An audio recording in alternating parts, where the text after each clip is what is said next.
Story 1. This story is titled, Time to Man Up for Real. My dad sneered after shoving me out of his truck, abandoning me in the woods. 12 years later, they wanted my help. So I guess I should start from the beginning. I, 30 male, grew up in a house where it felt like living with a drill sergeant who had a massive hard-on for his star recruit, my younger brother, 28 male, Jared. From day one, that kid could do no wrong. Dad treated him like he was God's gift to humanity, while I got the "you're a disappointment" special every damn day. My dad was the type of dude who thought yelling solved problems, and manning up was the solution to everything from a broken arm to depression. Mom wasn't much help either. She'd always take Jared's side and make excuses for him. Jared is just sensitive, or Jared needs extra support. Meanwhile, I couldn't even get a ride to school when it was pouring rain.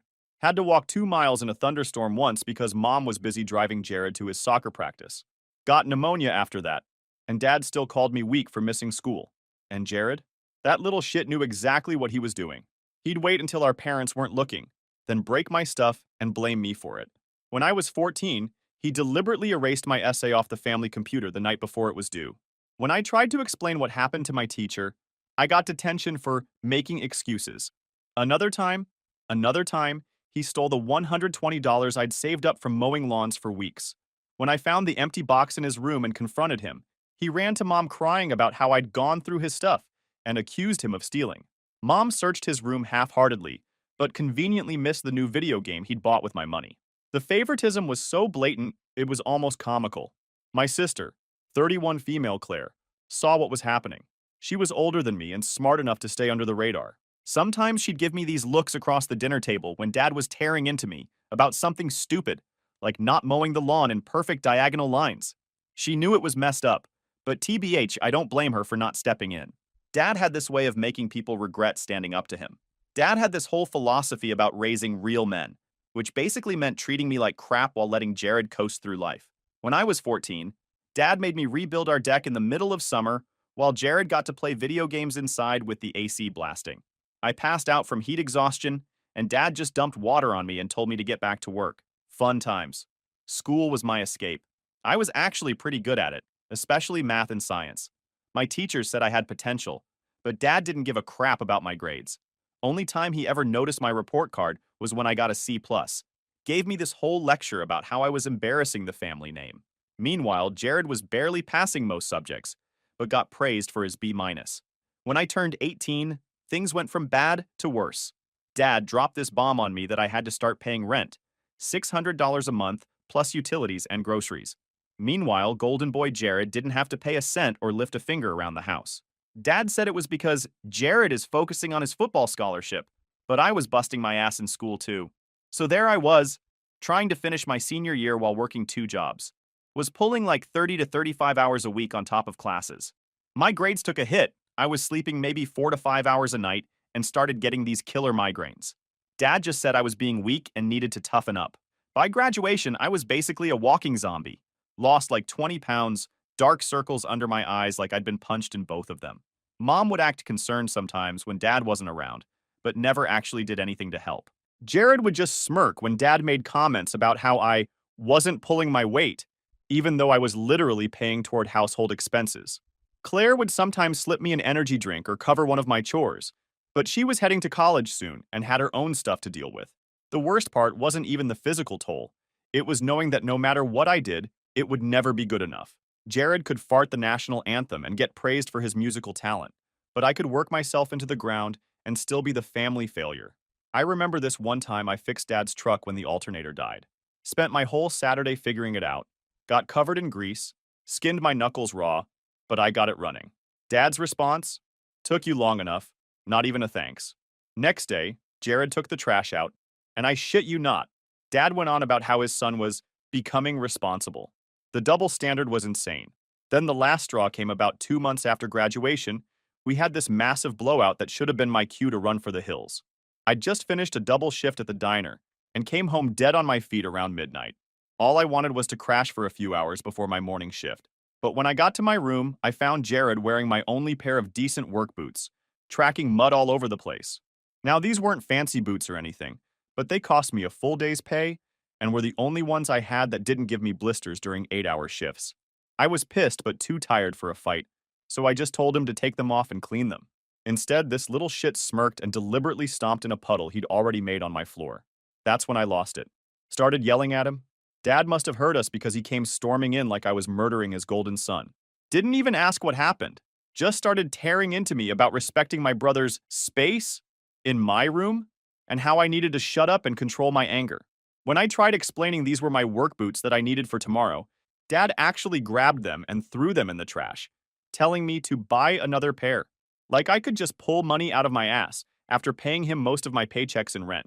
I finally snapped and told him exactly what I thought of his parenting. That he was a pathetic excuse for a father who got off on tearing me down while babying his precious golden child. Said all the things I'd been holding back for years. Told him Jared was turning into a useless leech because of him. Probably should have seen what came next. Dad got right in my face, all veins popping in his forehead, challenging me to do something about it, like he was hoping I'd swing first. I didn't take the bait, but it didn't matter. Dear old Dad decided a lesson in respect was due. Nothing says functional family, like your father beating the crap out of his adult son over a pair of boots, right? He knocked me around the living room pretty good. Mom just took Jared to the other room so he wouldn't have to see it. Heaven forbid the golden child witness Dad's anger issues in action. I managed to get out of there with just a bloody nose, a split lip, and what would become a pretty impressive black eye. About a week later, something weird happened. Dad's whole attitude changed. Not nice exactly, but less of a jerk than usual. He actually bought me new work boots without saying a word about our fight. Started asking about my jobs. Even complimented me when I fixed the leaky faucet in the bathroom. I should have known something was up. Leopards don't change their spots, and my dad was basically a leopard with anger issues and a receding hairline. But when you've spent your whole life trying to get your dad's approval, even the smallest crumb looks like a feast. So I went along with it, thinking maybe getting my ass kicked had somehow been a turning point. Then, one Friday, he comes up with this whole plan for us to bond on a fishing trip. Just me and him, man to man. Said he realized I was working hard and wanted to reconnect before I moved on with my life. Gotta admit, part of me actually believed him. When you're raised by someone like that, there's always this dumb little voice hoping maybe this time will be different. So I called in sick to both jobs, which I never did, and we packed up his truck and headed out to this lake about 3 hours from home. And there I thought I was about to get interviewed by Dr. Phil. I was dead wrong. The whole drive, he's actually being normal. He didn't say a word, but I thought he was putting his thoughts together. You know? Must be hard for him to be the good father after beating the shit out of me. So I gave him time. But then we stopped for gas in the middle of nowhere. One of those places with nothing but trees for miles. As soon as he put the truck in park, Dad's whole demeanor changed. That fake normal act dropped in an instant, his face twisting into the contempt I was more familiar with. Before I could even ask what was happening, he reached across me, flung open my door, and literally shoved me out of the truck. I stumbled and fell hard on the gravel. When I looked up, confused, he was tossing my empty water bottle after me. "Time to man up for real," he sneered. "If you're tough enough to talk back to me, let's see if you're tough enough to find your own way home. Consider this your graduation present. Freedom from the family you're so ungrateful for." Then he laughed and added, "Maybe out here you'll finally grow a pair, since nothing I've done has worked. Don't bother coming back until you do." I stood there with my ass in the dirt, watching as he revs the engine and peels out of the parking lot. Dust flying everywhere. My wallet, phone, everything was still in my backpack in his truck.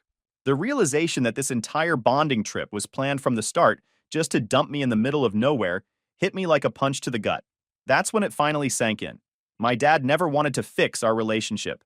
He just wanted to break me one last time. So there I was, standing in a cloud of dust, watching my dad's truck disappear down the road. The gas station was one of those automated ones. No store, no attendant, just a couple of pumps with card readers.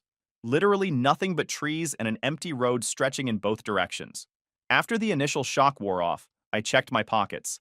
Had maybe $17 in cash, some lint, and a stick of gum. No phone, no wallet, no water bottle, besides the empty one he'd thrown at me. Not exactly ideal survival gear.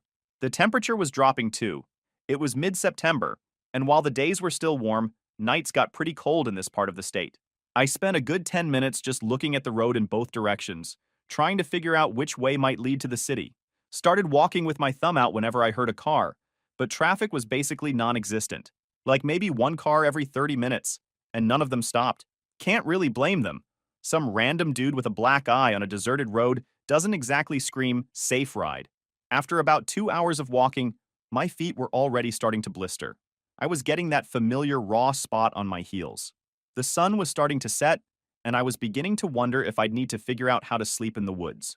Not gonna lie, that thought was pretty terrifying. I spotted something through the trees road about half a mile and found this tiny convenience store attached to what looked like somebody's house. Straight out of a horror movie, but beggars can't be choosers. The old dude behind the counter took one look at me. My face was still messed up from the fight with my dad. I was covered in dust from the road, and probably looked half dead from walking for hours. Made up some BS about how my buddies had played a prank on me during a camping trip and left me behind. Not sure if he believed me, but he let me use the store phone. First, I tried calling home. Mom picked up, and I'll never forget what she said. I started explaining what Dad did, expecting her to be shocked or worried or literally have any normal human reaction. Instead, she got all defensive, saying Dad had already called and told her the whole story about how I'd thrown a tantrum when he asked me to help unload the truck, and how I needed to learn respect and be a man. Complete fiction, but she ate it up. When I tried telling her the truth, she just said I needed to figure it out and that I was old enough to handle myself. Then she actually hung up on me. That's when it really hit me. They were both totally fine with this. They had planned it together. I was never the son they wanted, so they were literally throwing me away. The store owner was giving me this look of pity, but I had to keep it together. I was about to call Claire, but I knew she couldn't do much, and I didn't want to put her in the middle of this mess. So I called the only person I knew would actually help, my Uncle Jack, my dad's brother. They hadn't spoken in years because Uncle Jack always called Dad out on his BS parenting style. Uncle Jack had tried to stay in touch with me, but Dad always made it difficult. Still had his number memorized, though. He picked up on the third ring, and I just laid it all out. Where I was, what happened, everything. There was this long pause, then he just said, "Stay where you are. I'll be there soon." The store owner let me hang out until Uncle Jack showed up. Even gave me a Gatorade and a sandwich on the house. When Uncle Jack's beat-up Ford finally pulled into the parking lot, it was almost midnight. He took one look at me and didn't say a word, just gave me this brief nod and opened the passenger door. The drive back was mostly quiet. He asked if I needed medical attention. I said no. He asked if I wanted to talk about it. I said not yet. And that was it. No pressure, no interrogation. It was the most comfortable silence I'd ever experienced. About halfway back, I finally asked the question that had been bouncing around my head all day. Did you know? That my dad was like this, I mean. Always knew he was an ass? Didn't know he'd go this far. Then, after a minute, he added, "Your dad was always jealous of anyone who didn't worship the ground he walked on." We drove the rest of the way to his place in silence. He lived in this small house about 2 hours from my parents'. He showed me to his spare room, really more of an office with a pull-out couch, and said we'd figure things out in the morning. As I was about to crash, dead on my feet from the longest day of my life, he paused at the door and said something I'll never forget. "Your dad didn't know what to do with a son who could think for himself. That's his failure, not yours." Then he left me alone, and I slept for 14 straight hours. First decent sleep I'd had in months. That first week at Uncle Jack's was weird as hell. I kept hoping my phone would ring with my mom calling to check if I was okay. It never did. The only family member who reached out was Claire, and her texts were super careful, like she was afraid someone would see them. Later found out my parents told her I'd run away after a fight with Dad, and they were giving me space to cool off. Yeah, right. More like they were covering their asses in case anyone asked questions. Anyway, Uncle Jack didn't waste time with pity parties. Day after I arrived, he took me to get a new ID since mine was in the backpack my dad drove off with. Had to go through this whole process to prove who I was without documentation. What a pain in the ass. Then we set up a new bank account that my parents couldn't access. Third day, Uncle Jack drove me back to collect my last paychecks from both jobs. That was awkward. Had to explain to my managers why I suddenly disappeared and wouldn't be coming back. Uncle Jack never made me feel like a burden. He wasn't the warm, fuzzy type. More of a actions speak louder than words dude. But he made space for me in his life without complaint. Never asked how long I planned to stay, or reminded me that I was sleeping in his office. Just handled things with this quiet efficiency that I really respected and appreciated. About a week after I moved in, he mentioned there was an opening at the factory where he worked. Nothing glamorous, basically moving heavy stuff around a warehouse all day, but it paid $15 an hour with actual benefits. That was nearly double what I made at the diner, plus no dealing with annoying customers. I jumped at it. The interview was a joke. The manager was an old buddy of my uncle, and it was pretty clear I had the job before I walked in. Still had to do all the paperwork, But by the end of the week, I was officially employed. First day on the factory floor was brutal. I thought I was in decent shape from all the manual labor I'd done, but this was different. 10 hours of lifting, carrying, and stacking in a building with crappy ventilation. By lunch, my shirt was soaked through with sweat. By the end of the shift, my back felt like someone had taken a baseball bat to it. Uncle Jack just tossed me some work gloves when we got home and said, "Tomorrow will be worse." The soreness takes a day to kick in. He wasn't wrong. But the weird thing was, as physically demanding as the job was, it was actually less stressful than my old situation. The older guys at the factory didn't treat me like crap. If they saw me struggling with something, they'd jump in and show me a better technique instead of calling me stupid or weak. Plus, the paycheck was solid. After taxes, I was clearing more than enough to start saving, even after giving Uncle Jack some money for rent, which he tried to refuse, but I insisted. I was determined not to be a freeloader like my brother. Speaking of my brother, I heard through Claire that he'd totaled Dad's truck 2 weeks after they dumped me. Apparently, he was driving drunk and wrapped it around a tree. Somehow he walked away with barely a scratch, and somehow my parents weren't even mad about it. Dad just fixed the truck, and Jared faced zero consequences. Classic. 3 months into working at the factory, I had enough saved up to buy this crappy car from one of the guys at work. It had 200,000 miles.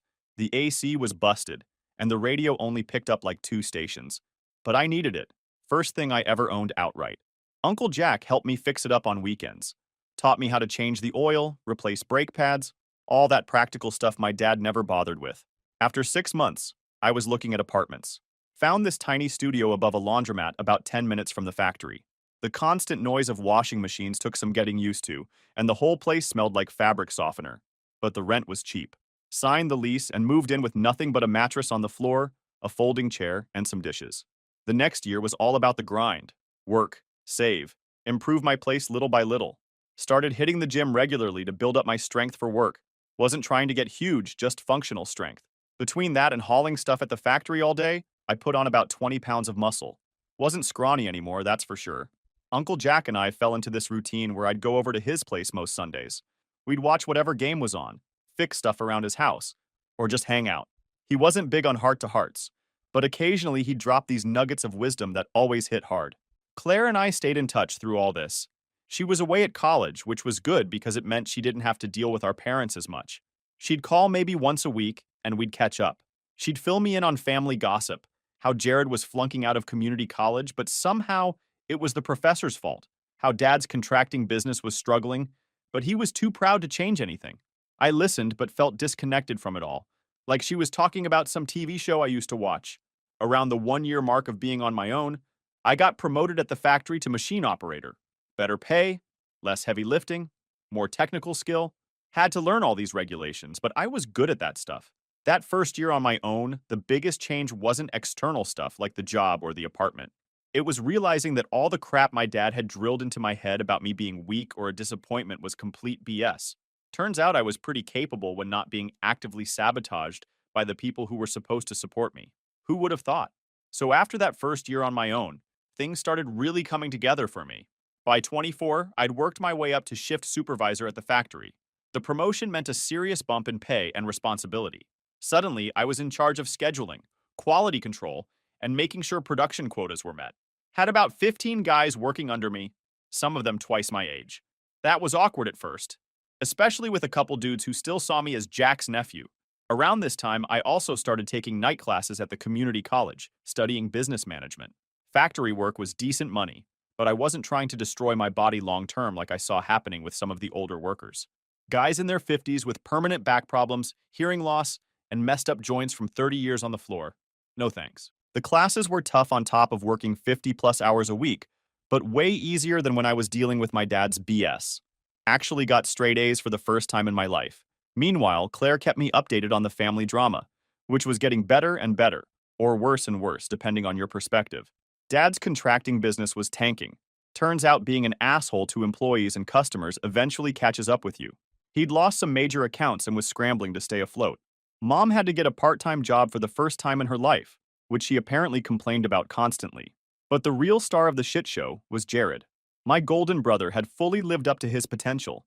As a complete screw-up, after dropping out of community college, he'd bounced between minimum wage jobs, never lasting more than a few months anywhere.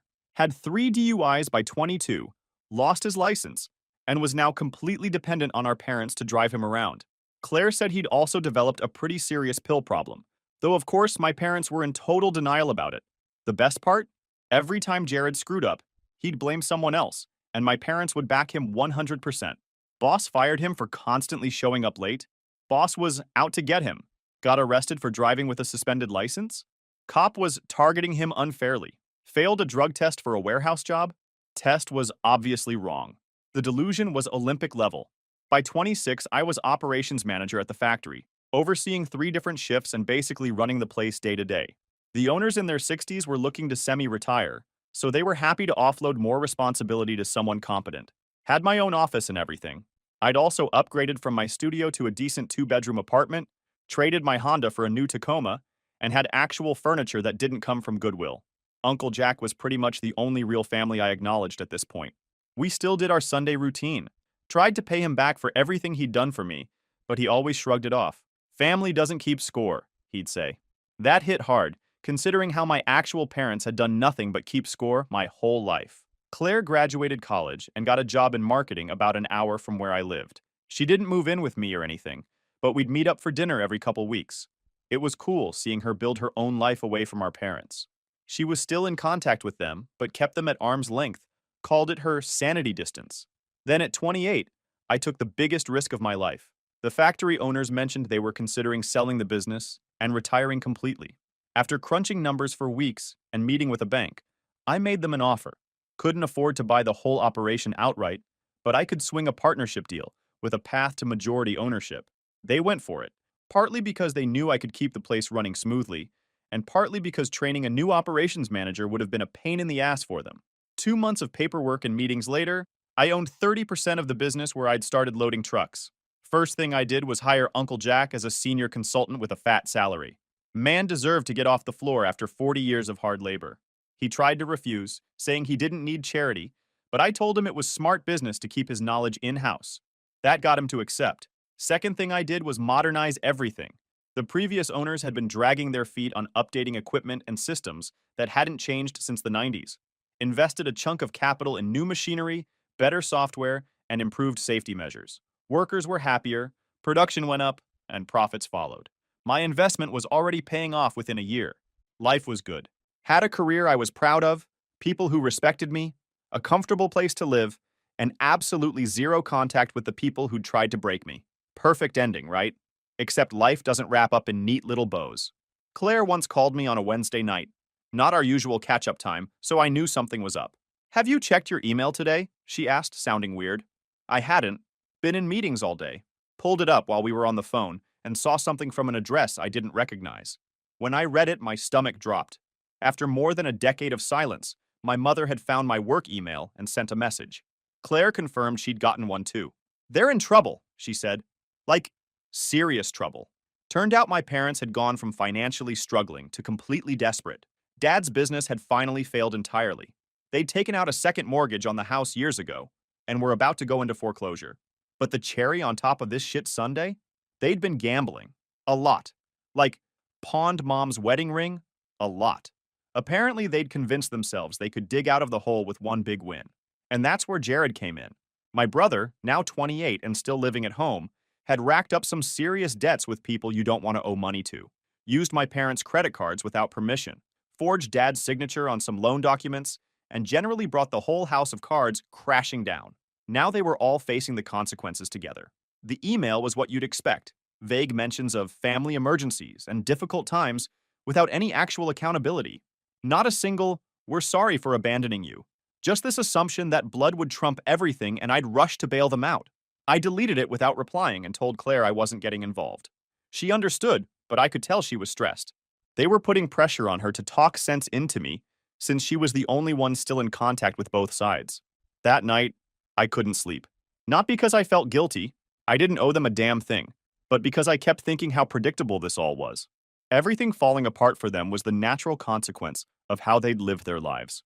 My dad spent years tearing me down while propping up Jared as the golden child. Now I was thriving while Jared had destroyed himself and taken them down with him. It was almost too perfect. 3 days later, my work phone rang with a number I didn't recognize. Against my better judgment, I answered. Peter, it's your mother. And that's when the real drama began. For a second, I just sat there in my office chair. Hadn't heard her voice in over a decade. It sounded older, tired, but still had that same tone she'd always used when she wanted something.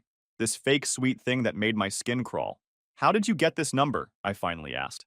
She ignored the question completely. Just launched into this whole speech about how they were going through a rough time and needed to put the past behind us because family has to stick together. Classic manipulation tactics, trying to skip right over the part where they tossed me in the woods and pretended I didn't exist for 12 years. I let her talk, not saying a word, partly because I was still processing that this was actually happening, and because I knew it would drive her crazy. My mom always hated silence. After about 2 minutes of her rant, she finally got to the point. They needed money, a lot of it.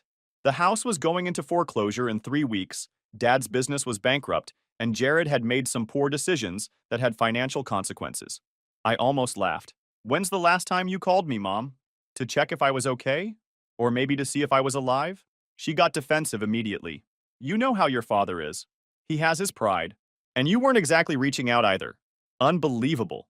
I was the one who needed to reach out? After they abandoned me? The twisted logic they had. How much? I asked, just to see what they thought I was worth. We need $150,000 to clear everything up, she said, like she was asking to borrow 20 bucks. We can work out a payment plan, of course. Yeah, right. Like they'd ever pay back a dime? I told her I'd think about it and hung up. Then I called Claire.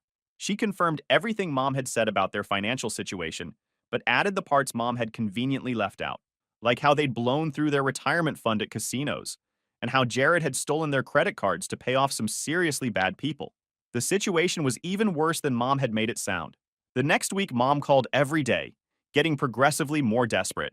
Dad never called himself, too proud, I guess, but she kept saying he was concerned and wanted to make amends. I didn't believe that for a second. Finally, I decided to end this once and for all. Told Mom I'd meet them at my office that Friday to discuss options. I had zero intention of giving them money, but I wanted to see them face to face. Maybe part of me needed closure. Maybe I wanted them to see what I'd built without them. Either way, it was time to finish this chapter of my life. Friday came, and they showed up at the factory right on time. I watched them through my office window as they pulled up in a beat-up old Buick. Dad had lost weight, had this defeated slump to his shoulders that I'd never seen before. Mom's hair had gone completely gray. Had my assistant bring them to my office. The look on their faces when they saw me sitting behind that big desk in my own office was almost worth all the shit they'd put me through. Dad's eyes darted around, taking in the awards on the wall, the view from the window, all the signs that I'd done pretty damn well without him. Mom was doing that fake smile thing, probably already calculating how much she could squeeze out of me. Peter, you look good, she started, all sugary. We've thought about you so often. I didn't bother with small talk. Let's get to the point. You need $150,000 or you lose the house. Jared screwed up again, and you're out of options. That about cover it? Dad finally spoke. The economy hit my business hard. We made some investments that didn't pay off. Couldn't even admit they'd gambled it all away. Claire told me everything, I said. About the casinos. About Jared stealing your credit cards. About the second mortgage. That shut them up for a second. Mom recovered first. Everyone makes mistakes. But we're family. Family helps each other through tough times. Funny how I wasn't family when you left me stranded in the middle of nowhere with nothing but the clothes on my back. Or when Dad beat the shit out of me over a pair of work boots. Or when you hung up on me when I called for help. Dad's face got red. That was different. You needed to learn to be a man. And what did Jared need to learn when you bailed him out after every DUI? After he stole from you? After he totaled your truck? No answer to that. Just uncomfortable shifting in their chairs. All right, I said calmly. You need $150,000 to get the house back, right? Fine. I'll give you $250,000. $150,000 to save the house? Another $100,000 for your retirement. They looked shocked. Then my mother smiled. Peter, I knew you still cared about us. However, I continued, I have one condition. I will abandon you in the woods. If you can find your way out within 3 days, I'll give you the money. Dead silence. Then my father slammed his hand on the desk. You ungrateful little bastard. This is how you treat your parents? I shrugged. Your choice. No one's forcing you. I called security to escort them out. Dad actually stood up, face purple with rage. You ungrateful little shit. After everything we did for you, everything you did for me? I cut him off. You mean like charging me rent at 18 while Jared lived free? Or abandoning me in the woods? Or telling mom to hang up when I called for help? That's everything? Mom tried a different approach, all tears and manipulation. Peter, please. We're about to be homeless. Jared is in real trouble with dangerous people. I shrugged. Your choice. No one's forcing you. I called security to escort them out. And since that day, I stopped hearing from them. After they left, I sat in my office for a long time, just processing. Thought I might feel bad or conflicted, but I didn't. Just felt done. Like I'd finally closed a chapter that had been hanging open for too long. Called Claire that night to give her the rundown. She wasn't surprised either. Said they'd rather lose everything than admit they were wrong about anything. A year has passed since then. I'm doing great with my job, and I haven't heard from them again. Sometimes news still finds me, though. Me and Claire would grab some coffee together whenever she visited. One day to tell me my parents had lost everything. I didn't ask for details. I didn't care. Do I feel bad about how things turned out for them? Not even a little. They made their choices. I made mine. They threw me away expecting me to fail, but instead, I built something better than they ever had. The ultimate karma isn't taking something from them. It's succeeding so completely that they have to live with knowing what they threw away. Some bridges stay burned for a reason. So yeah, that's it, Reddit. Thanks for making it till the end. I really appreciate it. Edit. Woke up to your DMs blowing my phone up, lol. Didn't expect this to get all this attention. Thanks for all the awards and comments. To answer some common questions. 1. No, I haven't heard from Jared directly and don't plan to. We were never close even before all this. 2. Yes, I'm still part owner of the factory and business is good. Theater 3. For those saying I should have helped my parents anyway because they're still your parents, hard disagree. DNA doesn't entitle you to exploit someone you've abused. They had a chance to own their shit and couldn't even do that. 4. And no, I don't think I was too harsh. They literally abandoned me in the woods to teach me a lesson. Karma's a bitch. Story 2. This story is titled, Dad Said, You're just jealous of your younger brother because he is successful and you were just a handyman worker. I laughed and calmly walked away. The next morning, I woke up to 154 missed calls from them. Hey everyone! Before we jump into today's video, I need your help. We've noticed the channel is losing some traction, and subscribing is one of the best ways you can support us. It's quick, free, and it helps us keep bringing you awesome content. Your support means the world. Let's keep this channel growing together. Thanks so much. Now let's start the video. Hey Reddit, long-time lurker, first-time poster. Buckle up because this one's wild as hell. Throw away for obvious reasons. So I'm 28 male, a HVAC tech. Yeah, I fix AC units for a living. Not glamorous, but whatever. Long hours crawling through dusty attics and freezing basements. It pays the bills. My family situation? Complete shit show. My younger brother Vincent, 25 male, is the golden child. Always has been. Good looks, tech genius vibes, parents who think the sun shines out of his ass. Me? I'm just there. The backup kid. The afterthought. Got this memory from when I was 10 and Vincent was 6. We both wanted this new video game system. I'd been doing chores for months, saving every penny. Vincent walks in one day. Fake cries to mom about some kid at school bragging about getting one. Next day, brand new console in his room. Asked about mine, dad just goes, maybe save up a bit more, sport. Vincent shot me this smug little smile behind their backs. Little shit knew exactly what he was doing, even at 6. This one time in high school, I needed $50 for a field trip. Dad gave me this whole lecture about financial responsibility and made me mow lawns to earn it. That same week, Vincent mentioned wanting a new laptop for coding projects, and they bought him a $1,200 MacBook. No questions asked. When I pointed this out, Mom just said, Vincent's using it for his future. Your field trip is just for fun. Yeah, it was a science museum, but whatever. My buddy Bob at work gets it. We were grabbing lunch yesterday after fixing this nightmare of a commercial system at a law firm. 8 hours of diagnostics for what turned out to be a dead squirrel in the ductwork. Lawyers freaking out because their precious filing room was 82 degrees. Bob's showing me pics of this poor crispy squirrel when I get yet another text from Mom about Vincent's latest achievement. Dude, Bob says, shoving half a burrito in his mouth, your family's more toxic than that black mold we found at the Jensen job. He's not wrong. Speaking of jobs, you wouldn't believe the shit we see. Last week, got called to this fancy house in the suburbs. Lady complaining her AC is making a screaming noise. I'm thinking, bearing issue, maybe a belt. Nope. She'd been using her return vent as a mail slot. 3 months of bills, catalogs, and coupons just sitting in there blocking airflow. Charged her standard rate plus the people are idiots tax, as Bob calls it. Family dinners are basically torture. Vincent goes on about his latest promotion, business trips, blah, blah, blah. Some app that's revolutionizing the industry or whatever. Mom hangs on every word like he's Jesus himself. Dad just sits there nodding, this proud grin on his face, probably already spending Vincent's imaginary millions in his head. Then there's me. Try to talk about my day? Dad cuts me off. So Killian, graduated to changing filters yet? Cue the laugh track. Mom's fake little giggle. Vincent's smug chuckle. Dad's full belly laugh. Message received. Killian, the HVAC guy, is the family joke. My senior year of high school, career day. I mentioned being interested in HVAC. Good money, always in demand. Dad laughed so hard he choked on his coffee. Well, somebody's got to do it, I guess. Vincent, freshman year, mentioned maybe getting into programming, and Dad immediately bought him coding books and a new desktop. Started telling everyone his son was the next Bill Gates. The contrast was illuminating. Must be real fulfilling, Vincent always adds. Spending your days unclogging other people's AC units. Really changing the world there, bro. Then casually mentions his stock options, while Mom practically drools over him.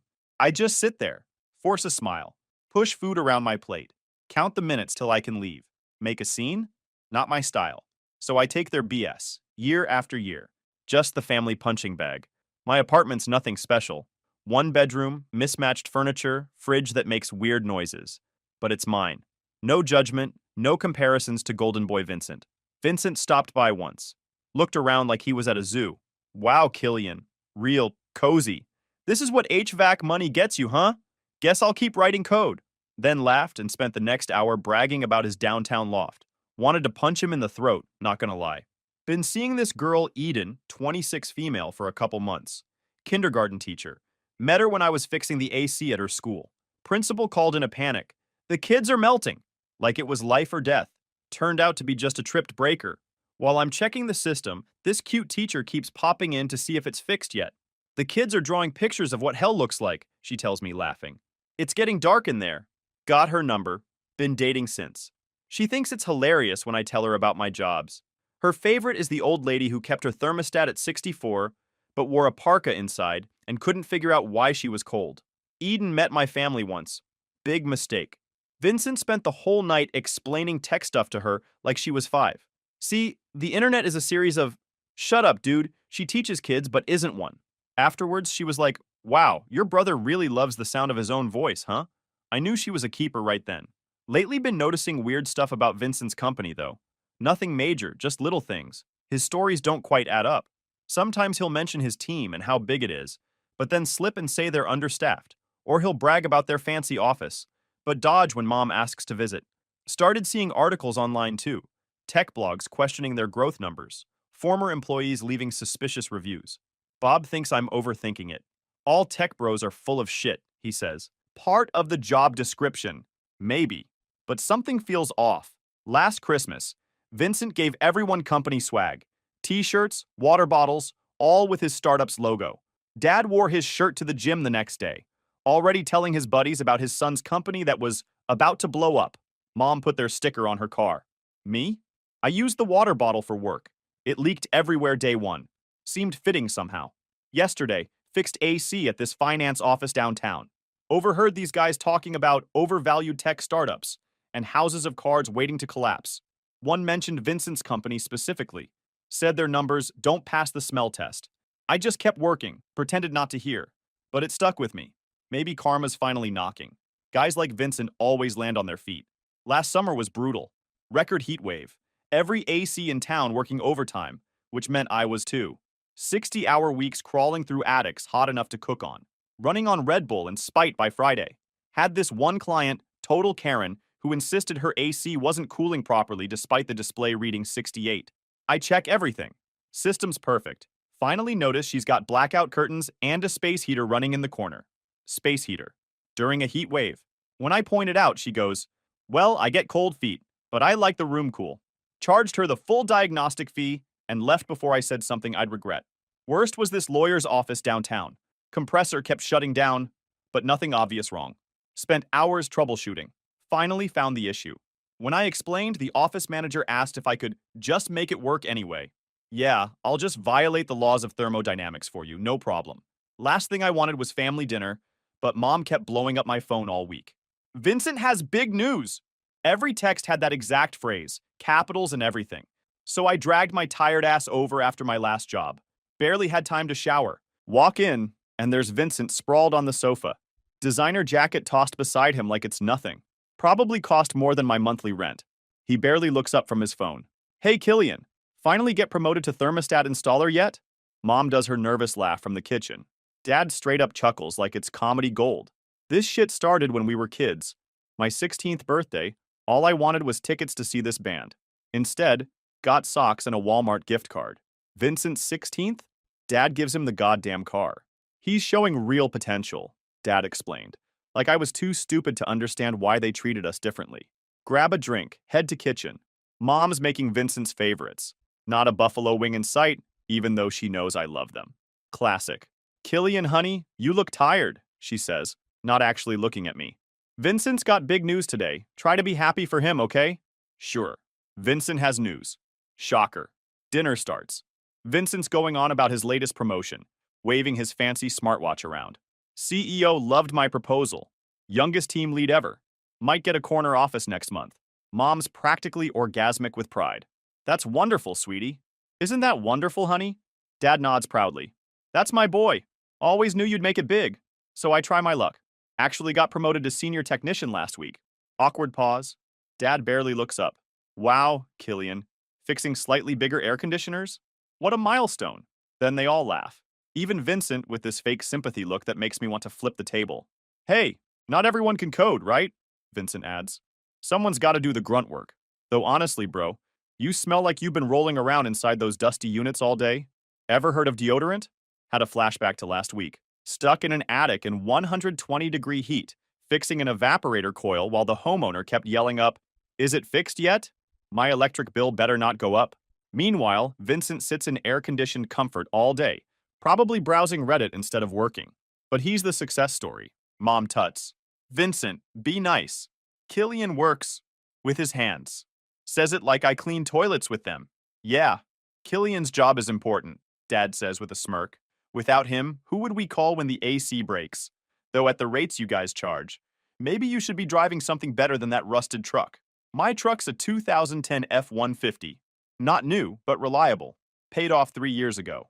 Meanwhile, I know for a fact, Vincent's luxury apartment costs more than he makes. Saw him checking his banking app once? Negative balance. But sure, my truck's the problem. Something in me just snaps. Not rage. More like a quiet fuck this moment. Like when you're trying to loosen a rusted bolt and it finally gives way. So I put my fork down. Stand up. Look Vincent right in the eye. Enjoy your fantasy while it lasts. The truth always catches up. And FYI, Dad, that rusted truck is paid for. Can't say that about all your fancy shit, can you? Dead silence. Vincent's smug look slips, just for a second. Then I walk out without another word. First time I've ever stood up to them. The look on their faces? Worth every second of the awkward dinner. Get in my rusted truck and just sit there a minute. My phone starts blowing up immediately. Ignore it. Call Eden instead. Hey, how'd it go? She asks. Just walked out on family dinner, I tell her. Feels effing amazing. About time, she laughs. Want to come over and tell me all about it? Next few weeks, I bury myself in work. Extra shifts, toughest jobs, whatever. Mom leaves voicemails about my attitude problem and how I ruined dinner. Delete without listening. Dad texts once, "Your mother is upset. Call her." Yeah, no. Bob's loving the overtime. His girlfriend's pregnant, so he's banking every hour he can. We take on this massive strip mall job. 10 rooftop units, all neglected for years. Climbing up and down ladders all day in 95-degree heat. Find everything from dead birds to a fully intact wasp nest the size of a basketball. Bob takes a picture of me holding it with BBQ tongs. Captioned it, "Killian's new family. Less toxic than his real one," and sends it to Eden. She makes it her phone background. Hit this streak of weird customer issues. One guy insists his AC is possessed because it turns on at random times. Show him how his smart thermostat has a schedule function he activated. But then I start noticing weird stuff in local business news about Vincent's company. Employee complaints, financial issues, growth numbers not adding up. Nothing major at first, just little red flags. Buddy from high school who works in tech sends me a link to this industry forum. Thread about overvalued startups to avoid. Vincent's company is number 3 on the list. Post mentions high turnover, missed deadlines, and creative accounting. Think about forwarding it to my parents. Decide against it. Not my circus, not my monkeys. Remember when Vincent was 14 and borrowed Dad's credit card for some online game purchases? Racked up $800. I got blamed first because I was older. When they finally figured out it was Vincent, he cried and said he didn't understand how online payments worked. They grounded him for a weekend. When I was 14 and came home an hour past curfew, lost car privileges for a month. Different rules always applied. Eden and I are getting pretty serious. She stays over most nights. Her place has roommates and mine's quieter. One night we're making dinner and she asks about Vincent. Told her what I've been seeing online. Sounds like a house of cards, she says, chopping vegetables. People like that always crash eventually. Eden's dad owns a plumbing business, so she gets the trades life. Respects it. Huge change from my family's attitude. Then boom. Tuesday morning, checking my phone between jobs, and there it is. Vincent's company imploded overnight. CEO and executives under investigation for fraud. Fake earnings reports, fake investment numbers, fake everything. And there's Vincent in a grainy pic, being escorted out, jacket over his face, hiding from reporters. Not gonna lie, part of me felt vindicated. All those years of Vincent the genius and Killian the disappointment, and turns out Golden Boy was nothing but spray paint all along. Later that day, phone blows up. Mom, Dad, Vincent. Ignore them all. Finish my day. Whole time I'm working, they kept blowing up my notifications. Find myself weirdly calm. Check voicemails that night. Total panic fest. Mom crying, Dad demanding I call back, Vincent sounding broken. Weird how fast they remembered my number once they needed something. Call Dad next morning. Conversation goes exactly like you'd expect. He drops the bomb. They tied their entire future to Vincent's bullshit. Refinanced their paid-off house to invest in his startup. Dad took early retirement, thinking they'd be set for life on Vincent's imaginary millions. Now they're facing foreclosure and debt collectors. All because they bet everything on Golden Boy. When he asks for money, I laugh. Can't help it. Remind him what HVAC guys make. The ones he's been mocking for years. Not enough to save their house. Remember when I was 17, needed $2,000 for technical school application and supplies? Dad said they couldn't help, money was tight. Found out later they'd just given Vincent $5,000 for a coding boot camp. He quit after 2 weeks. But sure, money was tight. Bob meets me for lunch after I talk to Dad. Tell him everything. He just shakes his head. Man, I thought my family was dysfunctional. Orders an extra plate of nachos. Says stress eating is mandatory in these situations. Meanwhile, more details about Vincent's company keep emerging. Turns out they never had a real product, just fancy presentations and bullshit projections. Classic Silicon Valley vapor. Vincent had been a low-level developer, not a team lead. Everything was a lie. That weekend, I'm working this emergency call at a church. Their AC died right before Sunday service. Pastor keeps saying, the Lord works in mysterious ways. Yeah, buddy. So do 30-year-old condensers when they're not maintained. While I'm waiting for a part, I scroll through my family's increasingly desperate messages. Mom tried guilt. After all we've done for you. Dad tried demands. This is what family is for. Vincent just begged. Classic roles, same as always. Block all their numbers. For the first time in my life, I feel completely free. Eden gets it, though. Her brother was the golden child, too. Some families are toxic, she says. Sometimes distance is the only healthy option. Month passes. Life settles into a new normal. Work, home, Eden, repeat. It's peaceful without my family's constant judgment. Things with Eden are good. She's practically moved in at this point. Her kindergarten classroom stories somehow make my weird HVAC encounters seem normal. Last week she had a kid who ate a crayon, then puked all over the reading corner. Made my day of fixing a restaurant's walk-in freezer seem downright boring. Work keeps me busy. Got this regular client, elderly lady. Calls me every month convinced her system is broken. It never is. Just likes the company, I think. Always has cookies ready, asks about Eden. Last visit, she tried setting me up with her granddaughter until I mentioned having a girlfriend. The disappointment on her face was priceless. Had a nightmare gym job. Owner kept helping, quoting his cousin's friend who knows HVAC. Yeah? Where's your cousin's friend now? Nearly dropped a 40-pound motor on him, while Bob made faces behind his back. Almost fell the ladder laughing. Speaking of Bob, his girlfriend had their baby. Little girl. He shows up to work with these massive bags under his eyes but can't stop smiling. Brings in daily photo updates like we're all dying to see his kid's slightly different facial expression each day. It's annoying but kinda sweet. Dude's happy. Eden thinks we should get a dog. Her school had a therapy dog visit, and now she's got puppy fever. Keep telling her my apartment doesn't allow pets, but she's researching pet-friendly housing online. Moving fast, but doesn't feel wrong. Then Vincent shows up on a Sunday morning. No warning, no text. Just there. Almost don't recognize him. Designer clothing is gone, same as the perfect hair and smug smile. This Vincent looks like shit. Wrinkled khakis, plain tee, dark circles under his eyes, stubble. Could pass for a homeless guy if you didn't look too close. I let him in against my better judgment. My place isn't fancy, but it's clean and paid for. Unlike wherever he's staying, I bet. He paces around nervously before collapsing on my couch. Launches into this whole confession. Never was as successful as he claimed. Started exaggerating years ago to impress mom and dad. Lie got bigger and bigger. Got caught up in the startups fraud because he was desperate to make his lies real. Convinced mom and dad to invest their retirement on promises he knew were BS. The irony hits me like a truck. All these years feeling worthless next to him, and he was just living in a fantasy world. Reminds me of what my first HVAC instructor told us. In this job, you can't fake it. A system either works or it doesn't. No amount of bullshit changes physics. Wish someone had told Vincent that about business. Then Vincent gets to the real reason for his visit. Some crypto scheme he's convinced will fix everything. Mom and dad are already on board, investing what little they have left. Jesus Christ, are you seriously fixing things with another scam? I asked. It's unbelievable. After everything, they're still following Vincent off another cliff. Like that time in high school when Vincent convinced Dad to invest in his friend's revolutionary car detailing business.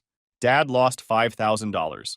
But somehow it wasn't Vincent's fault because he was showing entrepreneurial spirit. Tell Vincent exactly how stupid this sounds. He leaves, shoulders slumped.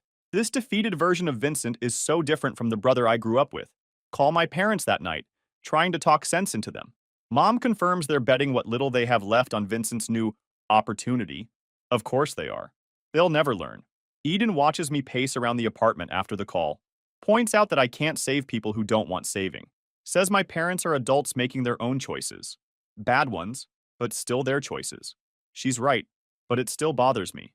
Not because I care about their money, but because the pattern is so frustratingly familiar. Vincent screws up.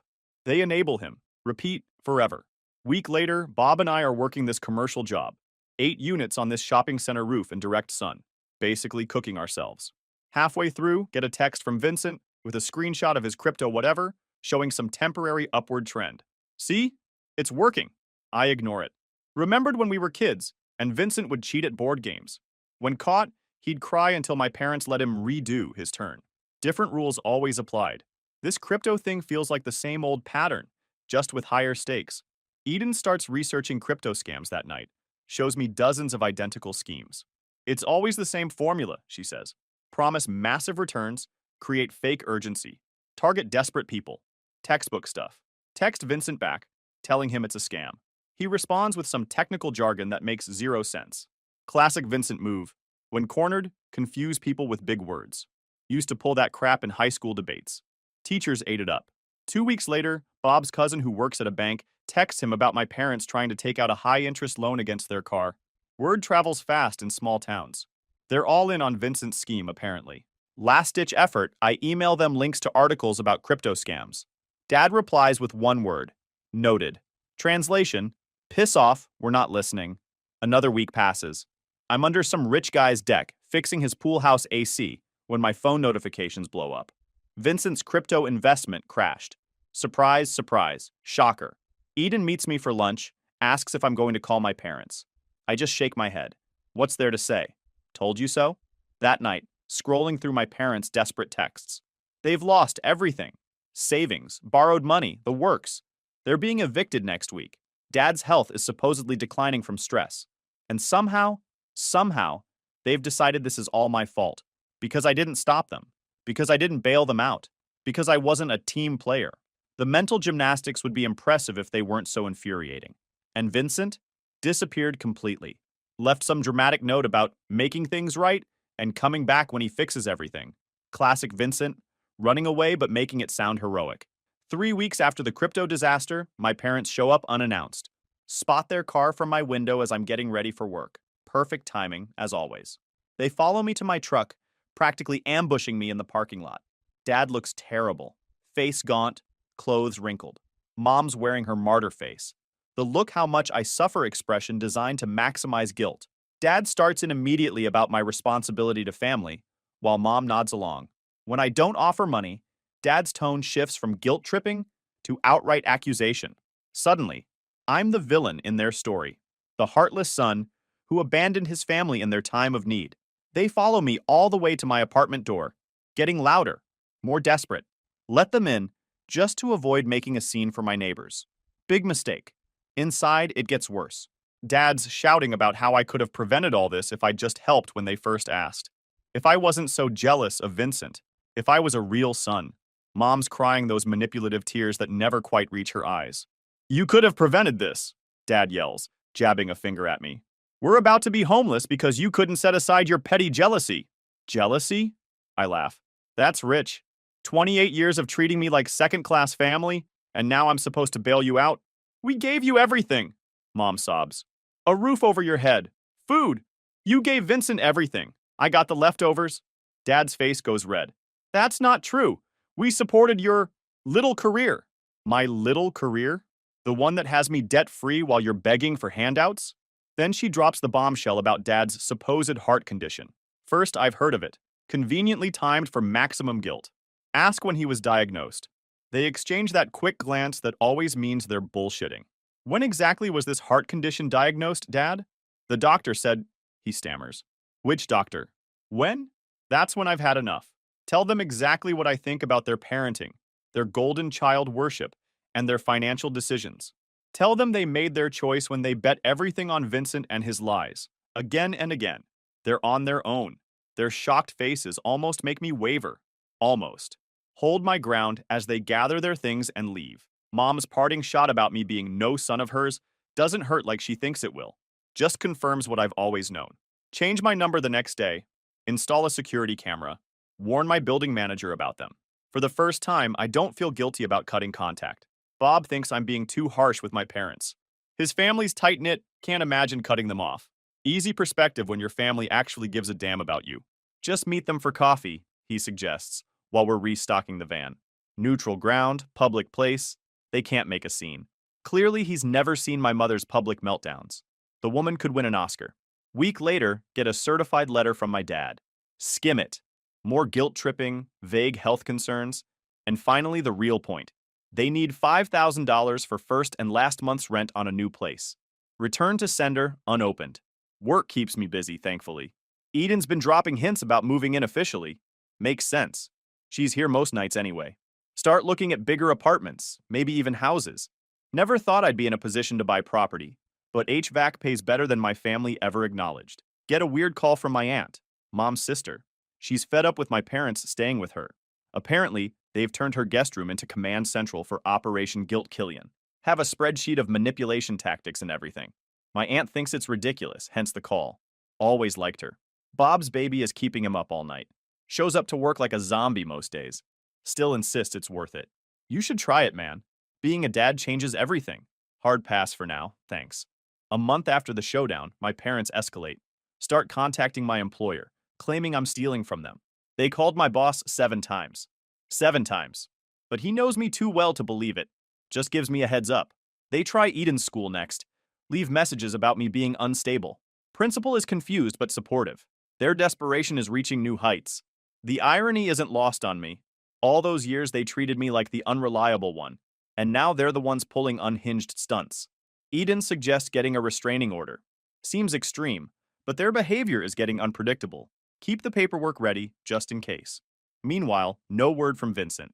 Vanished completely. 6 weeks after the crypto collapse, I get a call from an unknown number. It's Vincent, calling from Arizona of all places. Claims he's working construction, if you can believe it. LOL. The golden child laying bricks and pouring concrete. Karma's a beautiful thing sometimes. He says the construction work is humbling, and he's learning the value of honest labor. Want to laugh at the irony? But honestly just feel tired of the whole situation. Remember Vincent mocking my career choice for years. Manual labor is for people who can't think for a living, he once said at Thanksgiving dinner. Now he's lugging bricks in the Arizona heat. Funny how life works out. Eden thinks his construction story is bullshit. People like him don't change that fundamentally, she says. She might be right, but the mental image of Vincent with a hard hat and blisters is too satisfying to question. Life settles into a rhythm without my family drama.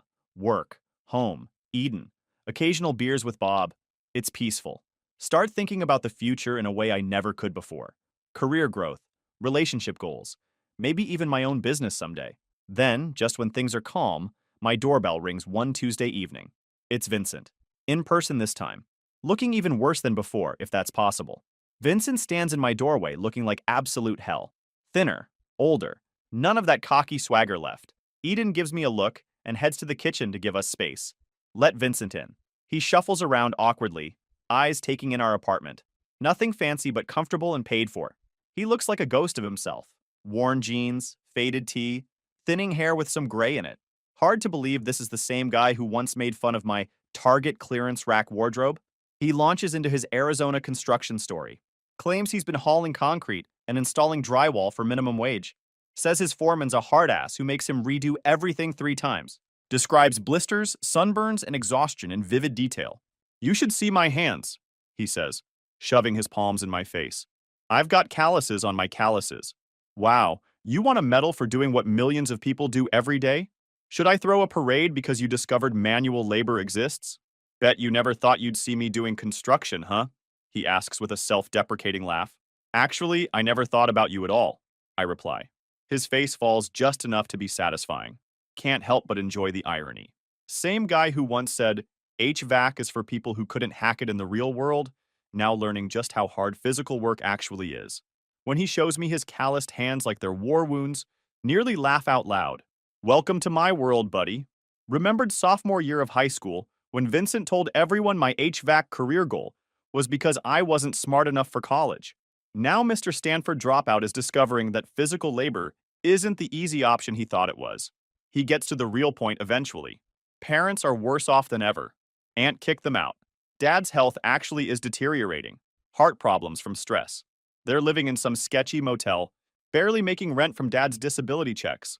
Feel that familiar twinge of guilt, then remember all the years of being treated like the family failure. Remember Dad laughing when I explained how certification works in HVAC. So they give you a gold star for changing filters correctly? He'd never have dared say that to Vincent about coding. Vincent claims he's sending what little he makes to them, but it's not enough. Says they asked him to talk to me because they're desperate. No surprise there. They've always used Vincent as their ambassador when they wanted something. They don't know I'm here, he admits, staring at the floor. I had to see for myself if you were doing okay.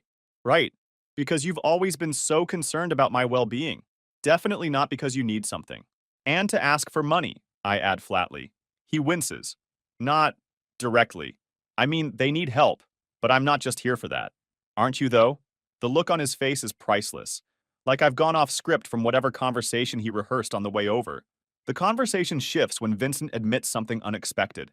Says he was always jealous of me. Claims I had something real. Actual skills, a clear path, confidence in my abilities. While he was faking everything. Terrified of being exposed as a fraud. Eden brings drinks, stays for a few minutes to assess the situation, then tactfully disappears to take a shower. Vincent watches her leave, comments on how nice she seems. At least he gets that right. He makes his pitch, not asking me to forgive them or him, just to help our parents with a place to stay. Says they've changed, that losing everything has humbled them. They talk about you differently now, he says. Dad especially. He mentions your job like it's something to be proud of. Amazing how bankruptcy suddenly makes my career respectable. Financial rock bottom is one hell of a perspective shifter. That's convenient timing, I say. Years of mockery, then suddenly I'm worth respecting when they need cash. Vincent sighs. I deserve that. We all do. But they're still our parents. Biology doesn't entitle them to anything. Tell him I'll think about it. It's all I can offer right now. He accepts this, looking relieved to not get an outright no. Hands me their motel info and his new number before leaving. Spend the week thinking about it. Meanwhile, work keeps me grounded. Bob's got his own drama. Baby has colic, no one's sleeping. He shows up with his shirt on inside out. Doesn't notice until lunchtime. Still says it's worth it though. Hardest job I've ever loved, he claims through a massive yawn. Eden's been researching resources for seniors in crisis. Doesn't push me either way, just provides information. Whatever you decide, she says, do it on your terms, not theirs. Smart woman. So I make my decision a week later. Don't call Vincent or my parents. Instead, contact a social worker in their area, explain the situation, arrange assistance with housing applications, medical resources for dad, job placement services for mom, pay 3 months' rent on a basic apartment near the hospital. What I don't do?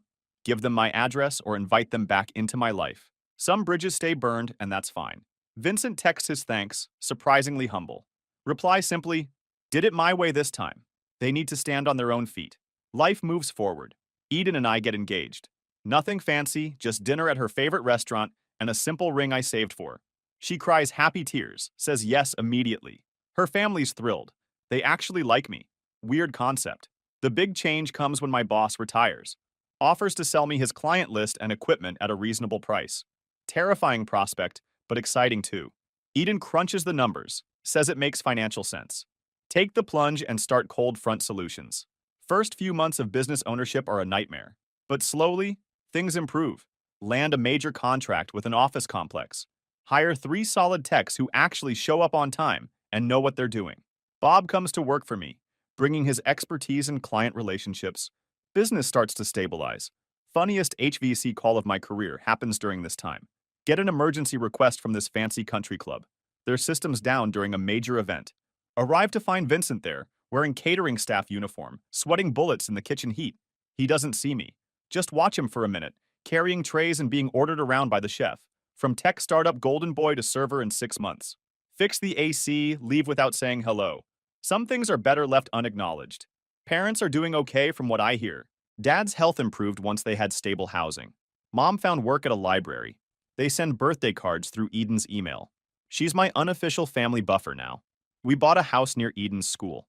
3 bedrooms, decent yard, good neighborhood. As I'm installing a top-of-the-line HVAC system, perks of the job, can't help thinking about how far I've come. Vincent's still in Arizona doing construction. Seems to have made peace with it. Sends occasional updates, always respectful of my boundaries. Last message included a photo of him and his crew finishing a wall. Guy actually looked proud of physical labor. Never thought I'd see the day. Maybe someday we'll have a real relationship again. Maybe not. For the first time in my life, that decision is entirely mine to make. And that's the real victory here. Not watching them fall, but finally standing on my own. Some might call it petty to enjoy the reversal of fortunes. Maybe it is. But after being the family joke for so long, it's pretty damn satisfying to be the only one with my shit together. The HVAC guy they mocked now runs a growing business, while the tech genius who couldn't shut up about his stock options sweats his ass off hauling concrete for some foreman who treats him like dirt. Life's weird like that. Sometimes the best revenge isn't some dramatic showdown. It's just living well and letting reality do the work for you. Edit 1. Thanks for all the rewards and comments. Really appreciate it all. For those asking, yes, Eden knows I posted this. She's reading your comments and laughing her ass off at the ones roasting Vincent. And no, I'm not giving out my business info even though some of you weirdly want me to fix your AC. Edit 2. Stop asking if Eden has a sister. She doesn't. And even if she did, I wouldn't set you MFS up with her LMAO. But seriously, thanks for all the support. Didn't expect so many people to relate to this shit. Story 3. This story is titled, My Parents Kicked Me and My Kids Out of Thanksgiving Dinner, so I cut off their mortgage payments. Now they're begging for help after my sister's life fell apart. So this whole nightmare started about 4 months ago. My younger brother Tyler, 31 male, had convinced me, 35 male, to come to this family gathering at my parents' house for Thanksgiving. He'd been calling me for weeks, saying shit like, it'll be different this time, and everyone misses you and the kids. I'd skipped the last few family get-togethers, because honestly, being around my family is like voluntarily sticking my hand in a garbage disposal. But Tyler kept insisting, and I figured maybe, just maybe, things had changed. For some context about me, I work as a financial advisor for a mid-sized firm downtown. Nothing flashy or Silicon Valley tech bro shit, but I make good money helping people invest and manage their portfolios. I coach my son's little league team, volunteer at the local food bank when I can, and generally have my shit together. I've been married to Kate, 33 female, for 11 years now. We met in college. She was this stunning psychology major who somehow found my econ major ass interesting. She's still gorgeous, especially now carrying our 3rd child. We have 2 kids already, Jake, 10 male, and Emma, 7 female. Jake's a carbon copy of me. Athletic, outgoing, already obsessed with sports stats, which makes my financial advisor heart proud. Emma's quieter but scary smart, already reading at a 6th grade level, and constantly asking questions that make my head spin. Kate's 8 months pregnant with our third, another boy we're planning to name Ethan. Despite my solid career and happy family life, I've always been the family disappointment according to my parents. Why? Because I didn't follow my dad into his law practice. Because I married Kate, who my mother thought wasn't refined enough. Translation: Kate doesn't take my mother's bullshit and calls her out on it. Because I don't kiss their asses like my sister Melissa does. Anyway, back to Thanksgiving. I showed up with Jake and Emma, thinking it would be nice for them to see their grandparents and hang with their cousins. Kate stayed home because she was having some Braxton Hicks contractions and wanted to rest. I brought a nice bottle of Macallan 12 for my dad, not cheap, and an arrangement of fall flowers for my mom. I even made sure the kids were dressed nice. Jake in a button-up shirt, and Emma in her favorite dress with the sunflowers. I really was trying. The second we walked in the door, I could feel the temperature in the room drop about 10 degrees. The dining room table was all decked out. Fancy china plates, real silverware, crystal wine glasses, the whole Martha Stewart fantasy. Everyone was already seated. My parents Richard, 67 male, and Susan, 65 female. My sister Melissa, 33 female, her husband Brad, 35 male, and their spoiled-ass kids Aiden, 9 male, and Sophie, 7 female. But guess what? No places for me and my kids, not even some fucking paper plates or a folding table for us. My mom pretended to be busy adjusting the turkey, while my dad stood there with his arms crossed over his chest, looking like I'd tracked dog shit across his precious Persian rug. The look on his face made it clear I wasn't expected or wanted there. "Why did you bring the kids? We didn't invite you. Why are you even here?" he said, his voice cold as ice. Those words hit hard, especially with Emma hiding behind my leg and Jake looking confused as hell. My stomach clenched, and I felt that familiar anger rising, the one I usually channel into my deadlifts at the gym. My dad finally says, "Well, I suppose you can come in," like he's the king granting an audience to a peasant. "But there's no space for you at the table.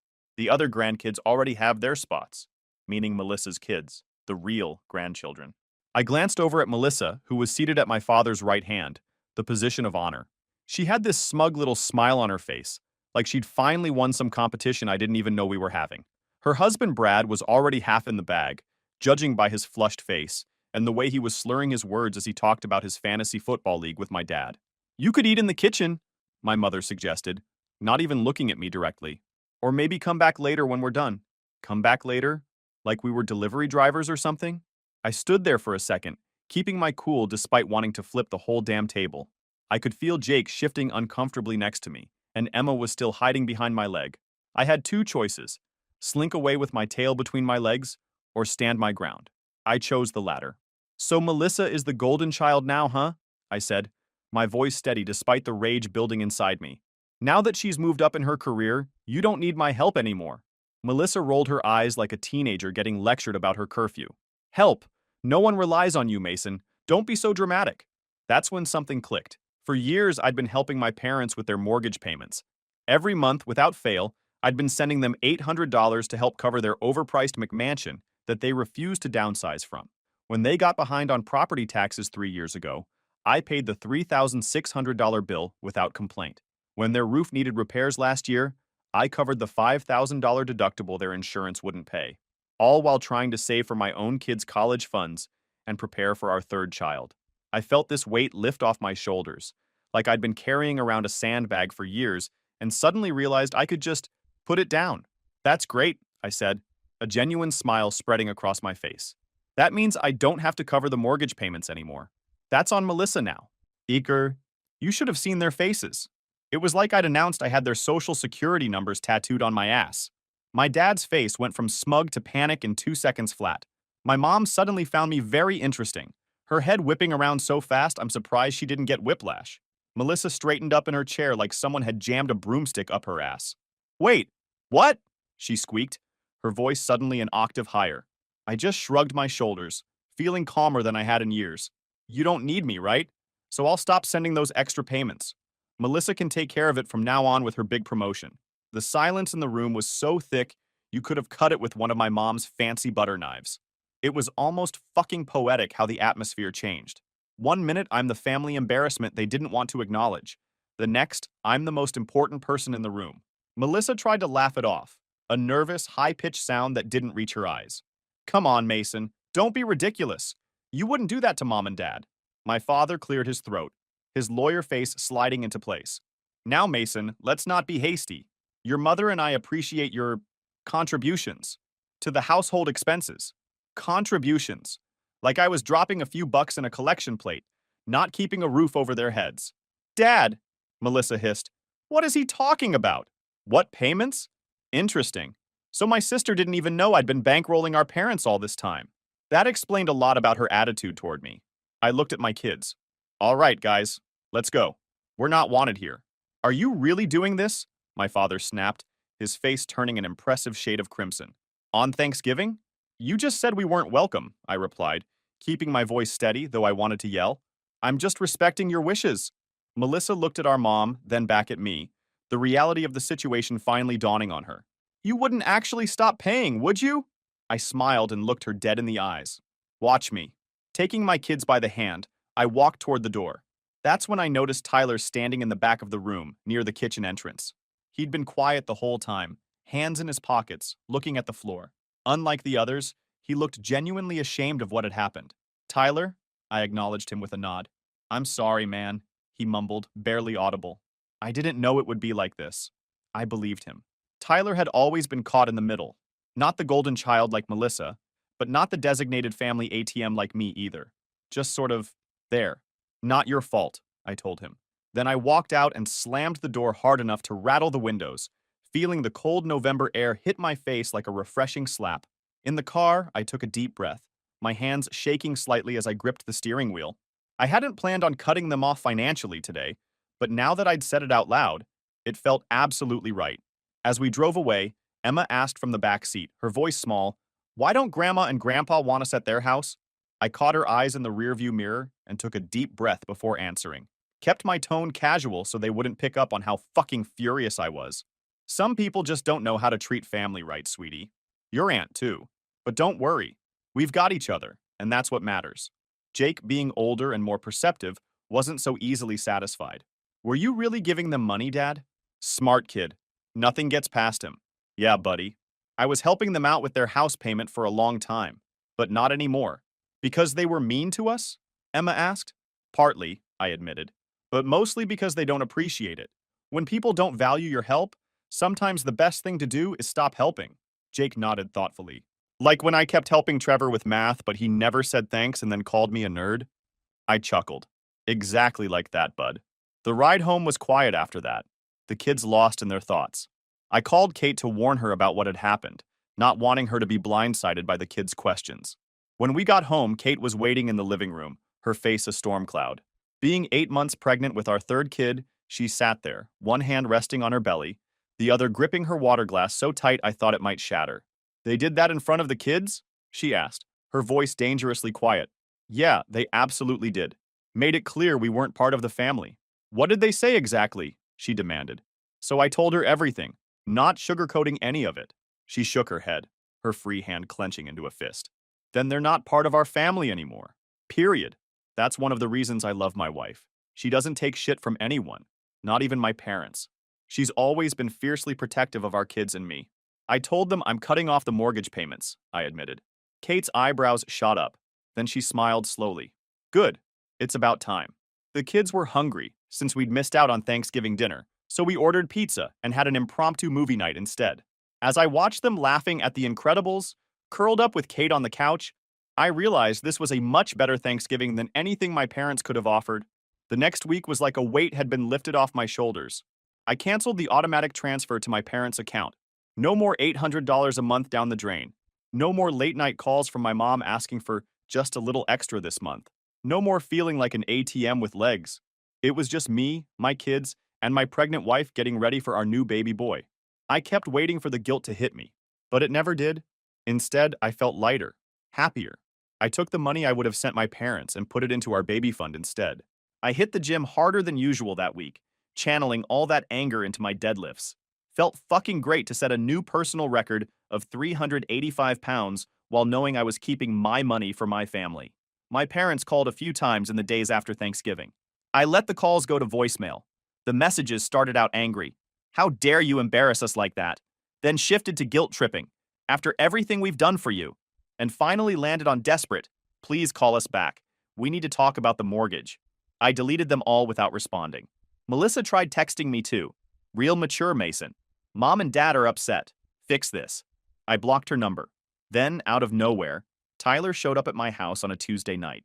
When I opened the door, he looked like he hadn't slept in days. His normally neat appearance was disheveled. Wrinkled shirt, stubble on his face, dark circles under his eyes. Hey, he said. Can I come in? Tyler never just drops by without texting first.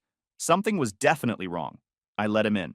He sat at the kitchen table and ran a hand over his face before finally speaking. Melissa lost her job. I couldn't help but laugh, the sound echoing in the quiet kitchen. Already? Didn't she just get that big promotion she was bragging about at Thanksgiving? Yeah, they fired her yesterday. She's completely fucked. Let me guess. She spent every penny before she even got her first paycheck from the new position. Exactly, he said, taking a long drink. Bought some designer handbags, put a deposit down on a new BMW, started renovating their kitchen, thought she was hot shit, then boom, gone. I shook my head, not even surprised. Melissa had always been impulsive with money.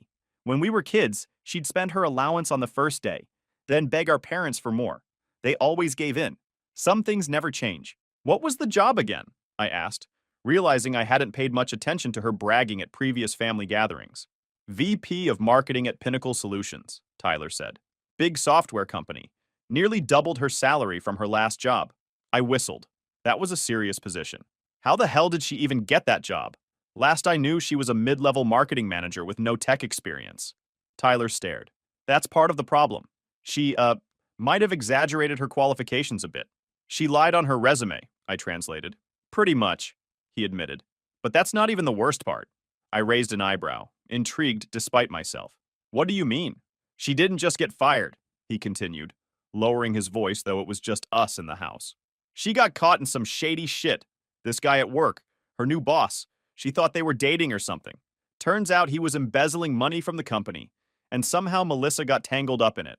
Whether she knew or not doesn't matter. She's on the hook. She's not just unemployed, she could face criminal charges. Holy shit, I muttered, genuinely surprised. I always knew Melissa was desperate for status, but I didn't think she'd cross that line. Yeah, Tyler said, shaking his head. The guy was siphoning funds from the marketing budget into fake vendor accounts. Since Melissa was signing off on these expenditures as the new VP, it looks like she was in on it. Was she? I asked bluntly. Tyler shrugged. She claimed she didn't know, that she trusted him because they were sleeping together. But who knows with Melissa? She's always wanted the shortcut to success. So what does this have to do with me? Tyler fidgeted with his soda bottle, picking at the label. Mom and Dad are losing their minds. They were counting on her to help with the bills now that you've stopped. The mortgage payment was due last week, and they don't have it. I leaned forward, arms on the table. So what? They want me to clean up Melissa's mess too? Tyler didn't answer right away. That told me everything I needed to know. I laughed, a harsh sound even to my own ears. Unfucking believable. Just a week ago, they threw me and my kids out like garbage, made it crystal clear we weren't part of the family, and now suddenly they remember I exist? Tyler sighed, looking tired in a way that went beyond physical exhaustion. Look, I'm not saying you owe them anything. I just figured you should know what's happening. Good, I replied without hesitation. Let them figure it out for once. Tyler stared at me. You don't mean that. Oh, I do, I said firmly, crushing my empty soda can. They made their choice. Melissa laughed in my face. Dad practically shoved us out the door. Mom couldn't even look at my kids. They wanted to treat me like I was nothing. Well, now they get to see what nothing really feels like. Tyler looked down, a muscle in his jaw twitching. I get it. I really do. I wouldn't help them either if I were you. But, I prompted, hearing the unspoken word. But it's still hard to watch them panic, he admitted. Dad's been having chest pains. Mom keeps crying. Melissa's drinking herself into oblivion. It's a shit show. I felt a twinge of something. Not quite guilt. Concern, maybe? But I pushed it away. Not my circus, not my monkeys, I said firmly. Tyler nodded slowly. Fair enough. We talked a bit longer about less dramatic topics. His job at the accounting firm, the baby preparations, his on-again, off-again relationship with his girlfriend. When he left, he seemed lighter, like sharing the family drama had relieved some of his burden. Thanks for having me, he said at the door. And for listening. Anytime, bro, I said, meaning it. Tyler wasn't the problem in our family. He was just caught in the crossfire. After he left, I thought about what he'd told me. Melissa facing potential criminal charges. My parents unable to pay their mortgage. It was a disaster, no doubt about it. But for the first time, it wasn't my disaster to fix. I went upstairs where Kate was folding baby clothes in the nursery. Her face was peaceful, focused on the tiny onesies and socks. I wrapped my arms around her from behind, my hands resting on her belly. Everything okay? She asked, leaning back against me. Yeah, I said, and meant it. Everything's fine. That night around 1 a.m., my phone started ringing. I'd been in a deep sleep, one arm thrown over Kate's pregnant form, and the sound dragged me unwillingly into consciousness. It was my mother. I let it ring, hoping it would go to voicemail. Then it rang again and again and again. I ignored it, watching the screen light up in the darkness, casting an eerie blue glow across the bedroom ceiling. Half asleep, Kate mumbled, "Who keeps calling?" "My mother," I replied, silencing the phone. She frowned, her eyes still closed. "At this hour?" "Yep."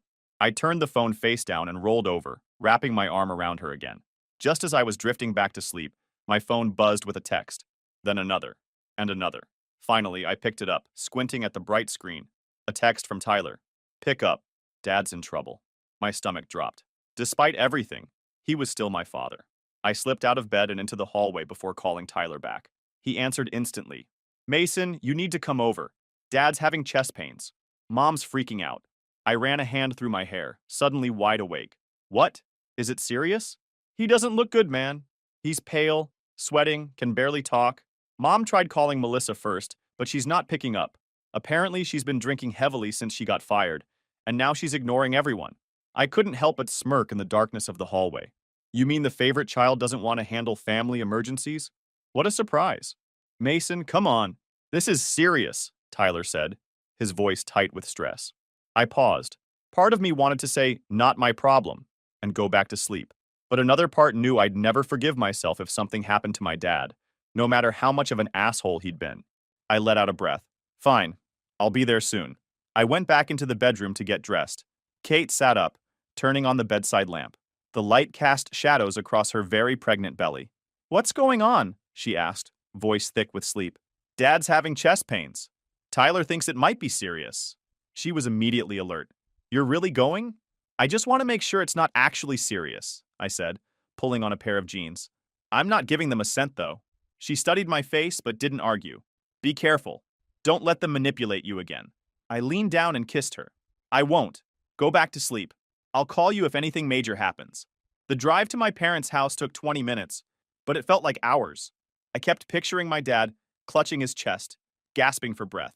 Despite our rocky relationship, I didn't want him to suffer. I didn't want him to die. When I got there, the scene was exactly as dramatic as I'd expected. The living room lights were all blazing, giving the place a harsh, exposed feel. My dad was slumped in his recliner, pale and sweating, one hand clutching his chest. His face was contorted in pain. My mom was pacing around him, wringing her hands. Mascara streaked down her face, though it was the middle of the night. She rushed toward me the second I walked in. "Mason, thank God you're here. Your father, he can't breathe properly. I don't know what to do." I stared at her, suddenly realizing something that should have been obvious. "Did you call 911? She blinked like the thought hadn't crossed her mind. I pulled out my phone. "Jesus Christ, Mom." As I called for an ambulance, she kept pacing and whimpering. "We didn't know who to call. Melissa isn't answering. We thought maybe you could drive him to the hospital." Then something clicked in my mind. "Why did you call me before calling for help?" I asked, watching her face carefully. She looked away, unable to meet my eyes. I didn't know what to do. "Bullshit," I said flatly. "You called me because you wanted me to fix it. Like always." She didn't deny it. The paramedics arrived within minutes, their efficiency a stark contrast to my parents' panic. They checked my dad, hooked him up to a monitor, and examined him closely. One of them turned to me. "It's not a heart attack," he said, his voice calm and professional. "But his blood pressure is dangerously high, 190 over 110. That's stroke territory. We're going to take him in for observation overnight and get him started on medication." I almost laughed. "I bet I know exactly what's causing the stress." The paramedic gave me a knowing look. Family issues often trigger these episodes, especially around the holidays. They loaded him into the ambulance. My mother clung to my arm like a drowning person. Mason, please, she pleaded, tears streaming down her face. Go with him. I can't drive myself right now. I looked down at her. Her hair was a mess, her face bare of the makeup she never left the house without.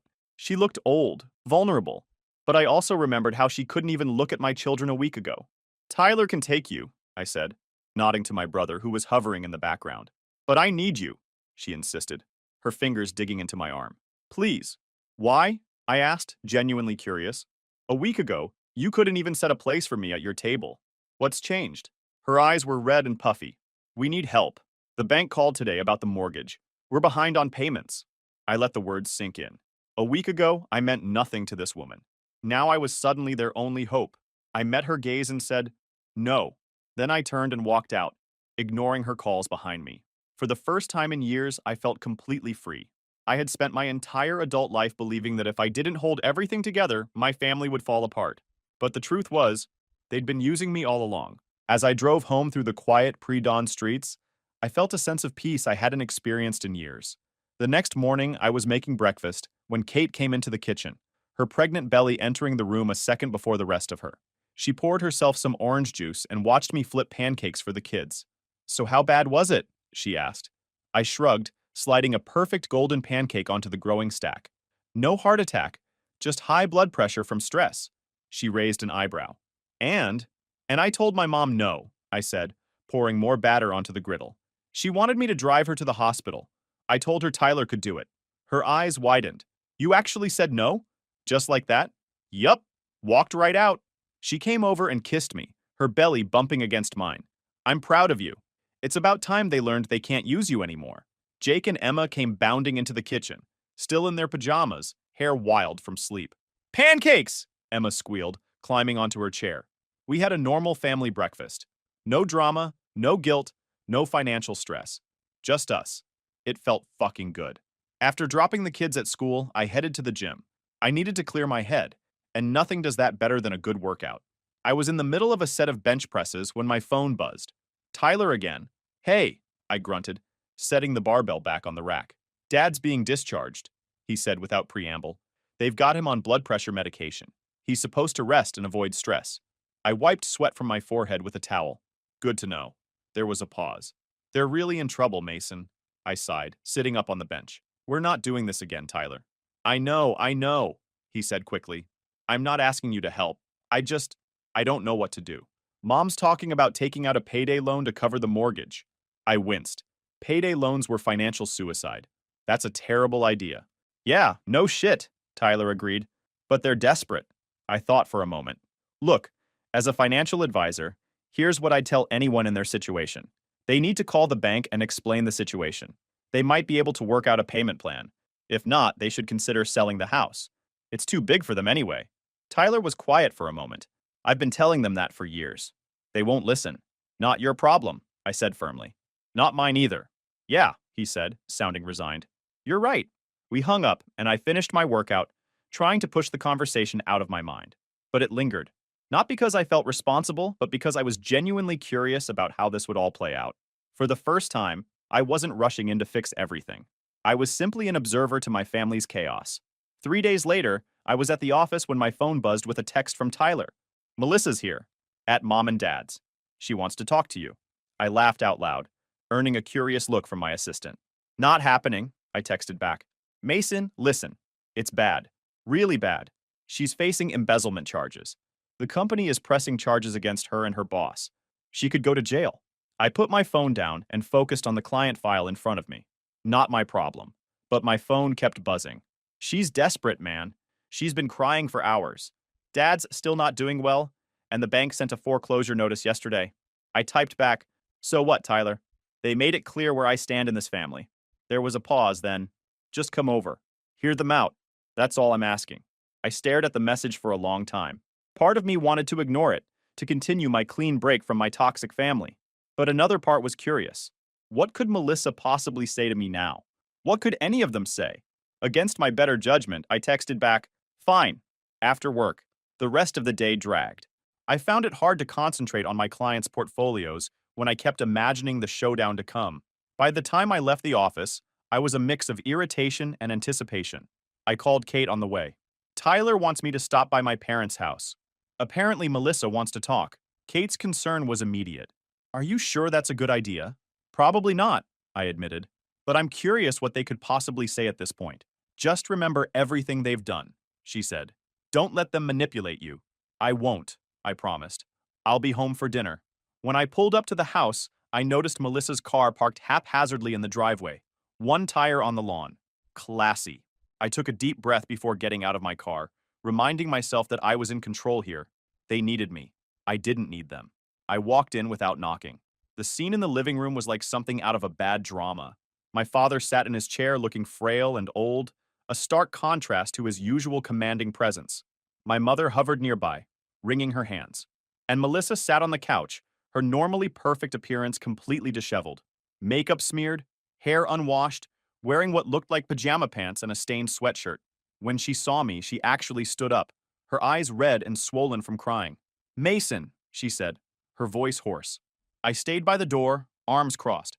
Tyler said you wanted to talk. She nodded frantically. I need your help. We all do. She gestured around the room. I fucked up. I know that now. I got involved with the wrong person at work and he... She trailed off, starting to cry again. My mother stepped forward. Melissa is in serious trouble, Mason. The police came to question her yesterday, and the bank says we have 30 days before they take the house. I laughed. I couldn't help it. And now you want my help? After throwing me and my kids out at Thanksgiving? After treating me like garbage for years while I paid your bills? Melissa actually got down on her knees in front of me, fucking kneeled on the carpet. Please, Mason. I know I've been horrible to you. I was jealous. You've always had everything together. Good job, happy marriage, great kids. I wanted mom and dad to be proud of me like they are of you. I stared at her, genuinely shocked by this revelation. Are you kidding me right now? They've never been proud of me. They've treated me like an ATM, nothing more. She shook her head, tears streaming down her face. That's not true. They always talked about how responsible you are, how successful. I could never measure up. That's why I took that promotion even though I wasn't qualified. That's why I got involved with my boss. I wanted what you have. I glanced at my parents, trying to gauge if this was just another manipulation tactic. My mother was crying now too. It's true, Mason. We've taken you for granted. We assumed you'd always be there for us, and we took advantage of that. My father couldn't meet my eyes. He stared at his hands, looking defeated. I looked around the room, at my father avoiding my eyes, my mother crying, Melissa on her knees. It was pathetic. And yet, I felt no satisfaction in seeing them brought so low, just a deep weariness.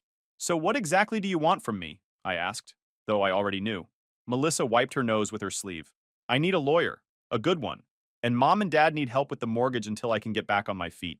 I laughed again. You think I'm just going to open my wallet after how you treated me? After finding out you wasted the money I already gave them? They all looked confused. Tyler stepped in from the kitchen where he'd been hovering. They don't know that I told you. I turned to my parents. Tyler told me what you did with the $4,500 I gave you for the mortgage 3 months ago. You gave it to Melissa, didn't you? My father couldn't meet my eyes. My mother stammered, we thought, she said she would pay it back after her promotion.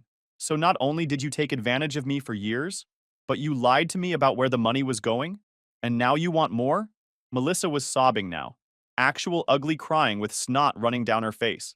Please, Mason, I'll pay you back, I swear. I just need help getting out of this mess. I stood there for a moment, looking at my broken family. Then I smiled. No, no, Melissa repeated, as if she couldn't understand the word. I'm not giving you a cent. Any of you. You made your choices. Now live with them. My mother grabbed my arm. Mason, please, we could lose everything. I removed her hand. You already lost the only thing that mattered. Your son who actually gave a damn about you. As I turned to leave, Melissa called after me. What am I supposed to do? I could go to jail? I paused at the door. Should have thought about that before you laughed in my face while my kids were standing right there. Actions have consequences, Melissa. Welcome to the real world. I walked out feeling 10 feet tall. I got in my car and drove home to my real family, the people who actually loved and respected me.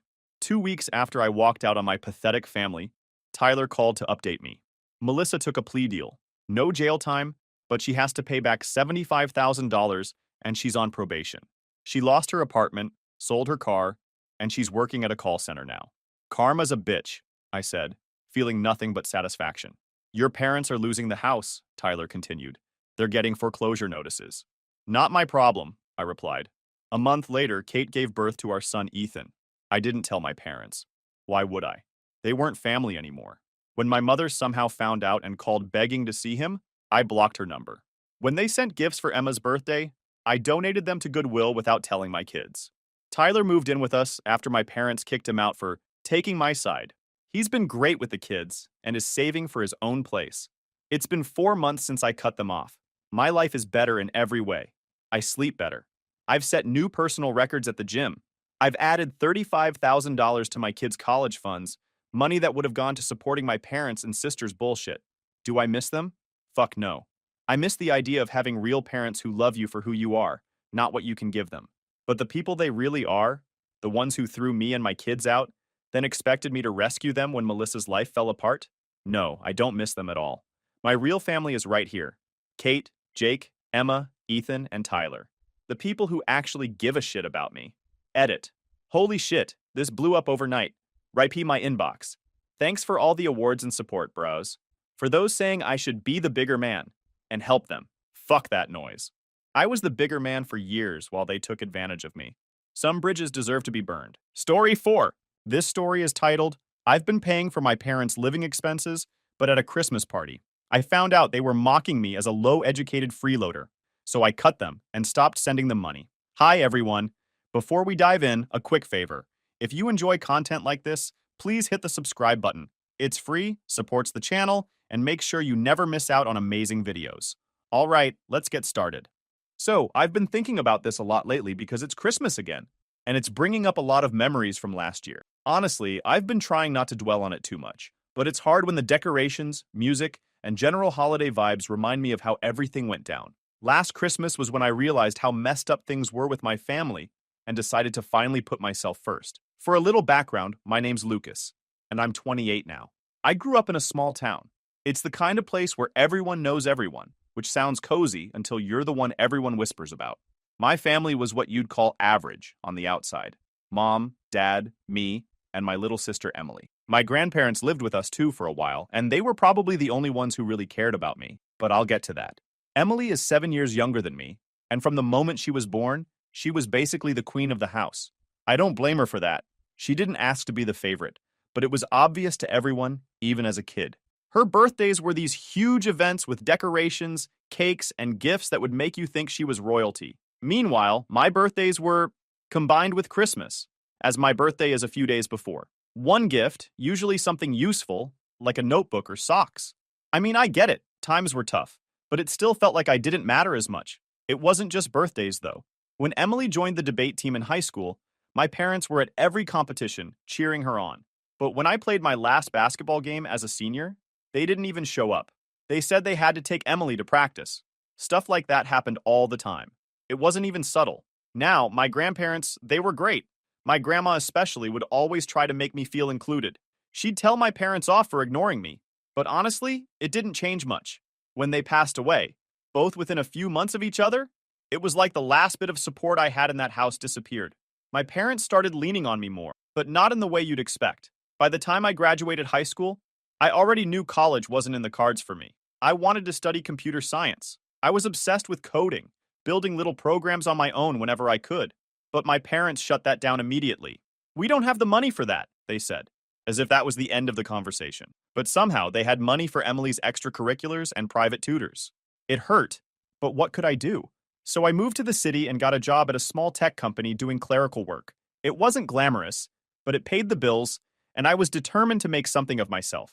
I taught myself to code in my free time. YouTube tutorials, free courses, anything I could get my hands on. After a year or so, I managed to move into an entry-level developer role at the same company. Even though I was finally on my own, my parents were still a big presence in my life. They started calling me every month, asking for money. It wasn't framed as a request either. It was more like an expectation. You know, raising kids isn't cheap, my mom would say. Or, we've done so much for you. It's the least you can do. And yeah, I started sending them money every month, even though I didn't have much to spare. It didn't stop there. When Emily got accepted into a prestigious law school, I genuinely felt happy for her. Even though things had always been unbalanced between us growing up, I still cared about her. She was my little sister, and I wanted her to do well. My parents called me the day she got her acceptance letter, going on and on about how proud they were. She's going to be a lawyer, my mom kept saying, like she'd already passed the bar. Of course, the conversation didn't end there. They brought up how expensive law school was and how much Emily would need to succeed. Then came the subtle hints about how I could help. You know, it would mean so much to her if you could pitch in, my dad said. My mom chimed in, "You're doing so well now. It's only fair to help your sister. After all, we've supported you your whole life." I didn't even argue. Maybe it was the guilt they'd instilled in me over the years. Or maybe I just wanted to believe I was doing the right thing. Emily was always kind to me when we were younger, standing up for me when our parents compared us. I wanted to support her, like she had supported me back then. That's why I agreed to help. I ended up covering her first-year tuition, the admission fees, and even some of the living expenses so she could move closer to campus. It wasn't easy.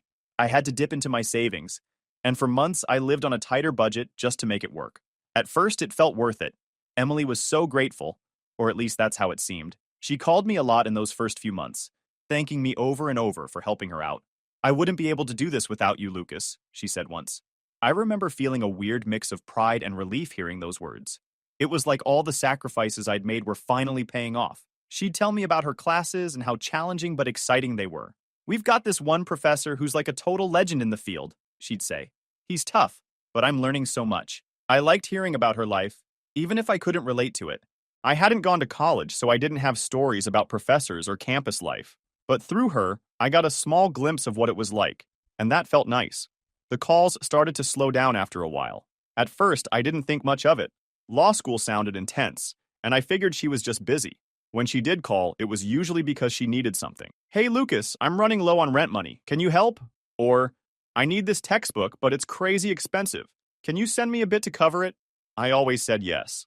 I told myself it was just temporary, that once she graduated and became a lawyer, everything would even out. She'd pay me back, and maybe our parents would finally start treating me with some respect too.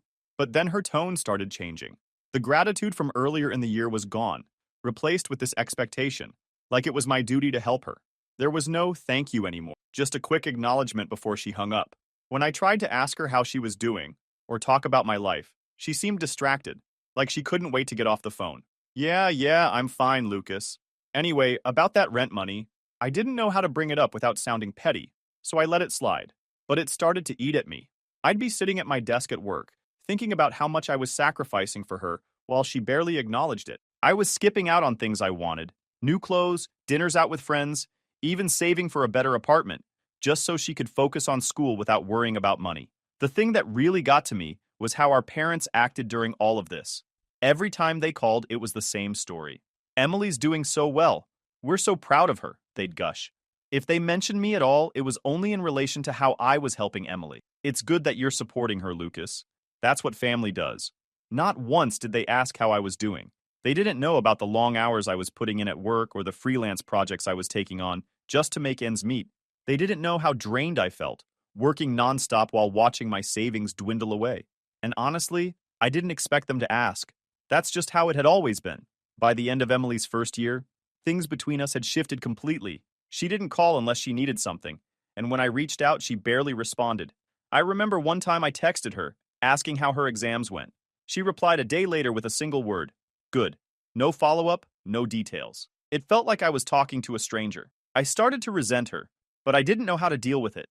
I told myself she was just stressed, that it wasn't personal. But deep down, I couldn't shake the feeling that I was being taken for granted.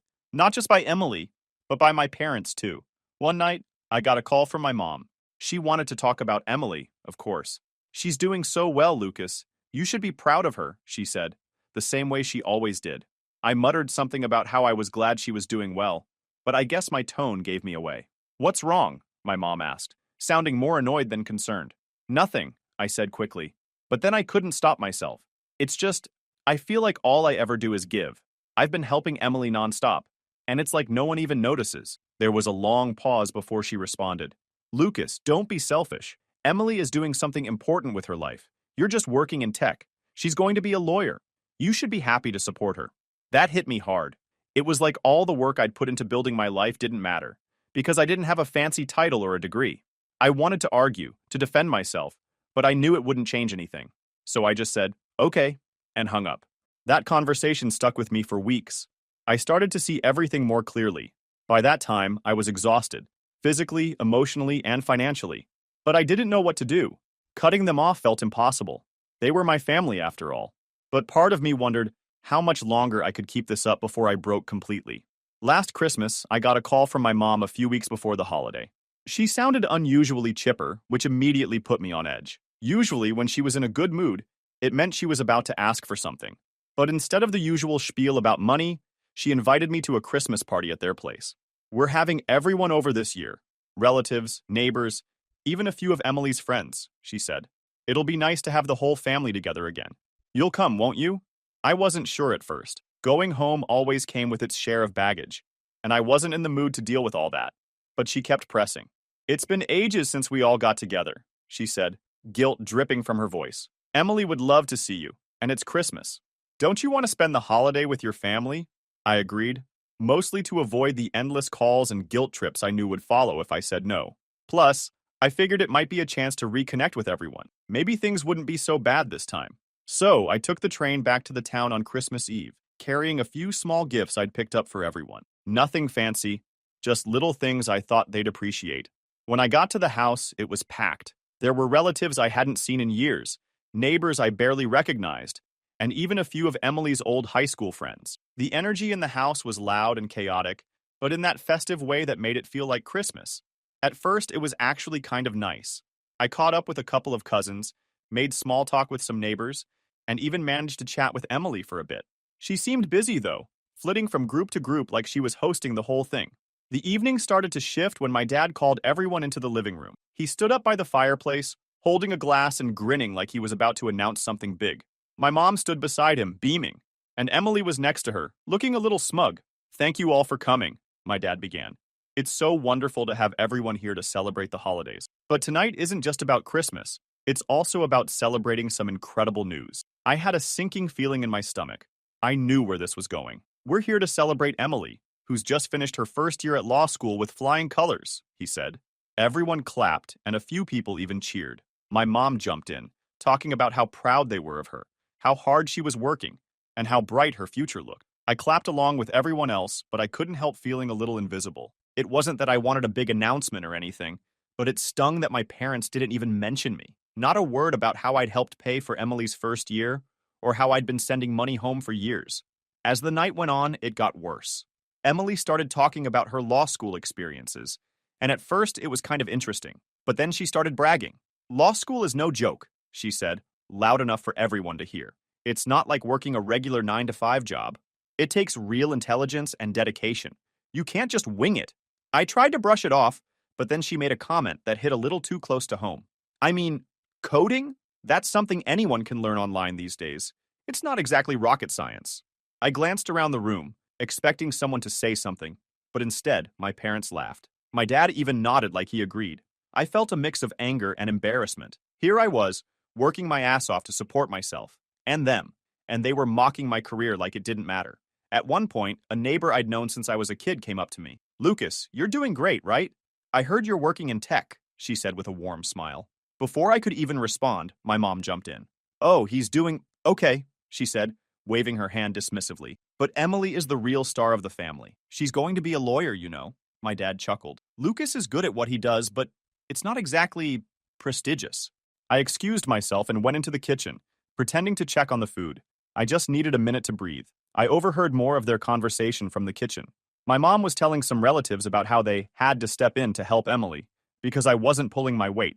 It was like a whole flip of the truth. I'd paid for her tuition. I'd sent them money every month. And yet, they still found a way to paint me as the failure. I decided I'd had enough. I grabbed my coat and left. They barely even noticed. Emily was too busy basking in the attention, and my parents were too busy talking about how amazing she was. After that Christmas party, something inside me just switched off. It wasn't like one of those dramatic, life-changing realizations you see in movies. It was more like a slow, sinking realization that I couldn't keep living like this. For years, I'd been bending over backward for my family, constantly trying to be good enough. And for what? To be laughed at behind my back? To be treated like an afterthought? The day after Christmas, my phone started buzzing nonstop. First, it was my mom, then my dad, and eventually Emily chimed in too. They all wanted to know why I had left the party early. You didn't even say goodbye to anyone, my mom texted, as if that was the worst thing I had done. I ignored the messages at first. I needed some space to think, but the calls kept coming, and eventually, I picked up when my mom called again. I figured I'd just tell her the truth. Why did you leave like that, Lucas? It was rude, she said as soon as I answered. I took a deep breath. Mom, I left because I'm tired. I'm tired of being treated like I don't matter. I've been helping you guys for years, and all I hear is how I'm a disappointment. At the party, you and Dad were laughing about me. What's the point of helping if that's how you see me? There was a long pause on her end. Then she sighed, like I was the one being unreasonable. Lucas, you're overreacting. You know how proud we are of Emily. She's doing something really impressive, and we just want to celebrate her achievements. It's not about you. Exactly. It's never about me, I said, my voice shaking. You didn't even mention me at the party. Not once. And when people asked about me, you brushed it off like my career doesn't matter. I'm done feeling like this. I'm done sending money. You can figure it out without me. Her tone changed immediately. Lucas, don't be ridiculous. You can't just stop helping. We've done so much for you, raised you, supported you. This is what family does. We all chip in. I couldn't help but laugh at that. Really? Because it doesn't feel like a team effort, Mom. It feels like I'm the only one chipping in while you and Dad sit back and praise Emily for being the perfect child. She started to argue, but I cut her off. I'm serious, Mom. I'm done. Don't call me asking for money anymore. Then I hung up before she could say anything else. The calls didn't stop, of course. Over the next few days, my dad tried calling, but I didn't answer. Emily sent me a text saying, "You're really putting a strain on Mom and Dad right now. This is selfish, Lucas." That one hurt more than I expected. I stared at the message for a long time, trying to decide if I should reply. Eventually, I did. Selfish? Really? If anyone's selfish here, it's you. Her response came almost immediately. I didn't ask you to pay my tuition. You chose to do that. Don't blame me for your decisions. That was the moment I realized just how far apart we'd drifted. After that, I blocked her. I knew it wasn't a permanent solution, but I couldn't deal with her attitude anymore. The first month after I stopped sending money was strange. I kept expecting my phone to ring with another guilt trip or angry message, but it was quiet. Too quiet, honestly. At first, I felt guilty. I'd been supporting them for so long that it felt wrong to just stop, even though I knew I had every right to. My parents didn't give up easily. After a few weeks of silence, they started reaching out through other people. My aunt called me one night, clearly uncomfortable with the whole thing. Lucas, I don't want to get in the middle of this, but your mom is really upset. She says you're refusing to help them. What's going on? I sighed. Aunt Judy, I'm just done. They've been taking advantage of me for years, and I can't do it anymore. I'm not their bank. If they're upset, that's on them. She didn't argue with me, which I appreciated. I understand, she said after a moment. But they're struggling, Lucas. You might want to think about helping them, even just a little. I thanked her for the advice, but I didn't take it. I'd already made up my mind. The thing is, once you stop giving in to people who take you for granted, you start to see things more clearly. I started thinking about all the times I'd bent over backward for my family and how little they'd done in return. When I moved to the city, they didn't help me at all. Not even a ride to the train station. When I got my first promotion, they didn't celebrate it. But when Emily got into law school, it was like the second coming of Christ. Looking back, I realized they'd never really seen me as a person with my own goals and dreams. To them, I was just the older brother, the one who had to make sacrifices so Emily could shine. It was a few months after I stopped sending money that Emily finally reached out again. Up until that point, I hadn't heard much from her. After I blocked her, I assumed she'd just moved on, figuring out her own way to manage things. But apparently, things weren't going as smoothly as she hoped. I still remember the exact moment she called.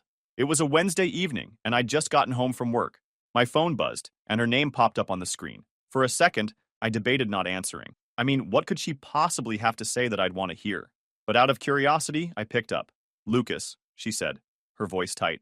No hello, no small talk, just my name, like she was gearing up for something big. What's up? I asked, already bracing myself. She sighed, and I could practically hear her trying to decide how to phrase whatever she was about to say. Look, I need your help. My tuition for the second year is due, and Mom and Dad said they can't pay it. I've tried to get scholarships, but there's nothing available right now, and I don't know what to do. There it was, the ask. I leaned back in my chair, staring at the ceiling as I tried to process what she was saying. Emily, I already helped with your first year, I said, keeping my voice as calm as I could. I told you I couldn't keep doing this. You knew that. Her tone shifted immediately. The desperation was still there, but now it had this sharp edge, like she was getting annoyed with me. Yeah, but I thought you'd understand how important this is. Lucas, If I don't pay, I could get kicked out. Do you have any idea what that would look like? Everyone knows I'm in law school. If I drop out, it'll be humiliating. For me and for the family. I sat up straight, her words hitting me like a slap in the face. Emily, are you seriously more worried about how it'll look than the fact that you might actually get kicked out? That's what you care about? She didn't even hesitate. Of course I care about that. I've worked so hard to get here, and I can't let it all fall apart because you suddenly decided to be selfish. There it was, that word again. Selfish. I'd heard it so many times from my parents, and now from Emily, and every time it stung a little less. But this time it just made me angry. Selfish? I repeated, laughing bitterly. Emily, do you even hear yourself? Now because I finally said no, I'm the selfish one? She let out this frustrated groan, like I was being unreasonable. Lucas, I'm not asking you to support me forever. Just this one time, okay? I'll pay you back once I'm a lawyer. You know I will. That was the part that really got to me. She didn't even realize what she was asking. To her, it was just this one time. But to me, it was years of being taken for granted. I knew in that moment that if I gave in now, it wouldn't be the last time. There would always be one more thing she needed help with, and I couldn't keep doing it. No, Emily, I said firmly. I'm done. You need to figure this out on your own. She was quiet for a second, and I thought maybe she was trying to process what I said. But then she spoke, and her voice was colder than I'd ever heard it. You know what, Lucas? Fine. Be that way. But don't come crying to me when you need something. At least I'm trying to do something with my life, unlike you. I didn't even respond. I just hung up. The next time I heard anything about Emily was through one of our relatives. Apparently, she'd been venting to everyone who would listen about how I refused to help her and how it was my fault that she was struggling. Mom and Dad backed her up, of course, painting me as the villain in this whole situation. Over the next few months, things started to unravel for Emily. Without my financial support, she had to take on part-time work, which ate into her study time. She started falling behind in her classes, and by the end of the semester, she failed a couple of them. I'd be lying if I said I didn't feel a little bad for her. She was clearly in over her head, and it was obvious that Mom and Dad weren't stepping up to help her the way I had. But at the same time, I couldn't bring myself to care as much as I used to. It wasn't my responsibility anymore. Every so often, I'd hear updates through the grapevine about how she was doing. Some relatives tried to make me feel guilty, saying things like, if only you'd helped a little more, maybe things would have turned out differently. But I knew better. Emily's situation wasn't my fault. It was the result of years of entitlement and unrealistic expectations. By the time summer rolled around, I heard she had officially dropped out of law school. Apparently, the stress of trying to balance work and school had been too much, and she couldn't keep up. I didn't feel good about it, but I didn't feel bad either. It was just, whatever. After Emily dropped out of law school, things started to spiral for my family. I wasn't directly involved anymore, but the updates came through various relatives and mutual acquaintances. I didn't go looking for the information. It just had a way of finding me. Small towns are like that. The first thing I heard was about Emily moving back in with my parents. She hadn't been able to make it on her own after losing her student status. Apparently, the part-time job she had wasn't enough to cover her rent, and without being enrolled in school, she couldn't qualify for the scholarships she'd been banking on. So back she went, tail between her legs, to the same house where she had been the star child just a few years ago. At first, I figured my parents would be happy to have her back. I mean, she was their golden child. But from what I heard, things weren't exactly smooth sailing. It turns out that Emily had grown used to living on her own and wasn't thrilled about being under their roof again. She clashed with them constantly about money, about house rules, about everything. One of our old neighbors, Mrs. Bailey, ran into me at the grocery store when I was in town visiting a friend and filled me in on some of the details. She was the type who loved gossip and didn't seem to care whether it was her place to share. Lucas, I don't mean to pry, she started, which was a clear sign that she absolutely did. But I've been hearing some arguments coming from your parents' house. Everything all right over there? I shrugged, trying to seem indifferent. I wouldn't know, Mrs. Bailey. I haven't talked to them in a while. She gave me a look that said she didn't believe me, but kept going anyway. Well, it's just that Emily seems to be struggling a bit. I see her around town sometimes, and she doesn't look too happy. And your father, well, let's just say he's not his usual cheerful self. The next big update came from my aunt, who called me one evening. I hadn't spoken to her much since everything went down, but she was always the one in the family who tried to mediate conflicts. Lucas, she said, her voice heavy with concern. I just wanted to let you know that things are getting tough for your parents. I leaned back in my chair, already bracing for the guilt trip. What's going on? Well, she started, drawing out the word, your dad lost his job a few weeks ago, There was some kind of incident at work. I don't know the full story, but he had to resign. And your mom, bless her, she's been trying to pick up more hours at the grocery store, but it's not enough. I didn't say anything right away. Part of me felt bad for them. Losing a job is never easy, especially at their age. But another part of me couldn't help but think that maybe this was karma catching up with them. I just thought you should know, my aunt continued. They're really struggling to make ends meet. And with Emily back home, well, it's been hard on everyone. I took a deep breath before responding. I appreciate you letting me know, Aunt Judy, but there's nothing I can do. I've already done more than my fair share for them. She didn't argue after that, but the call left me feeling uneasy. I wasn't second-guessing my decision, but it was hard not to think about how things had gotten to this point. As the months went by, I started hearing more about how things were falling apart at home. My dad, once the breadwinner, was now struggling to find work. Apparently, his incident at work had been serious enough, essay-related, that it was making it hard for him to get hired anywhere else. Meanwhile, my mom was burning herself out trying to pick up the slack, working as many shifts as she could. And then there was Emily. She wasn't working much, from what I heard. She spent most of her time at home, playing video games and scrolling through social media. She'd gone from being the golden child to a 20-something living in her parents' basement, and I could only imagine how that was affecting her ego. It wasn't long before the neighbors started noticing the tension. Mrs. Bailey wasn't the only one who'd heard the arguments. Apparently, they were loud enough to draw attention from half the street. One of my cousins told me that my dad and Emily got into it one night, screaming at each other so loudly that someone actually called the police. They didn't do anything, my cousin said when he told me about it. But it's pretty bad over there, Lucas. I don't blame you for keeping your distance. The final straw came when my dad tried reaching out to me directly. He called from an unfamiliar number, probably because I'd blocked him on his usual one. At first, I didn't recognize his voice. It was hoarse and tired, like he'd aged 10 years in just a few months. Lucas, he said, his tone softer than I expected. I know we've had our differences, but I need to talk to you. It's important. I didn't say anything right away, waiting to see where he was going with this. We're in a bit of a tight spot, he continued, and I was wondering if you could help us out, just until I get back on my feet. I closed my eyes, trying to keep my frustration in check. Dad, I've already told you I'm done. I can't keep bailing you out. I'm not asking for much, he said quickly. Just enough to cover the bills for a couple of months. Please, Lucas, we're your family. That word again. Family. It was always their go-to when they wanted something. I'm sorry, I said, my voice firmer than I expected. He tried to argue, but I hung up before he could get too far. I knew if I let him keep talking, I'd start to feel guilty again, and I couldn't afford to go down that road. Now, it's been almost a year since I cut ties with my family, and honestly, I feel like a completely different person. When I think back to where I was last Christmas, stressed, broke, and constantly worried about disappointing people who never seem to care about me, I can hardly believe how far I've come. It's not like everything is perfect now, but for the first time in my life, I feel like I'm in control.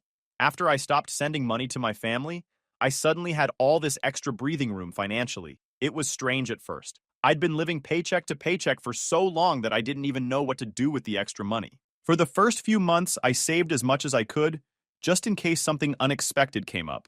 But as my savings grew, I realized I could finally start doing things for myself. Small things at first, a better chair for my desk, some new clothes, little upgrades to my apartment. It wasn't anything extravagant, but it felt good to finally invest in myself. Work has been a huge focus for me this past year, and I've made some big strides. Not long after everything went down with my family, I got a promotion at my company. I'm now leading a small team of developers, and we've been working on a project that could really put us on the map. It's exciting, but it's also a lot of pressure. The funny thing is, I'm handling the pressure better than I ever thought I could. I think cutting ties with my family freed up so much mental energy that I can now put into my work. I don't have that constant weight on my shoulders anymore. The guilt, the obligation, the stress of trying to please people who never appreciated me. For the first time, I feel like I'm actually good at what I do. I don't mean that in a braggy way.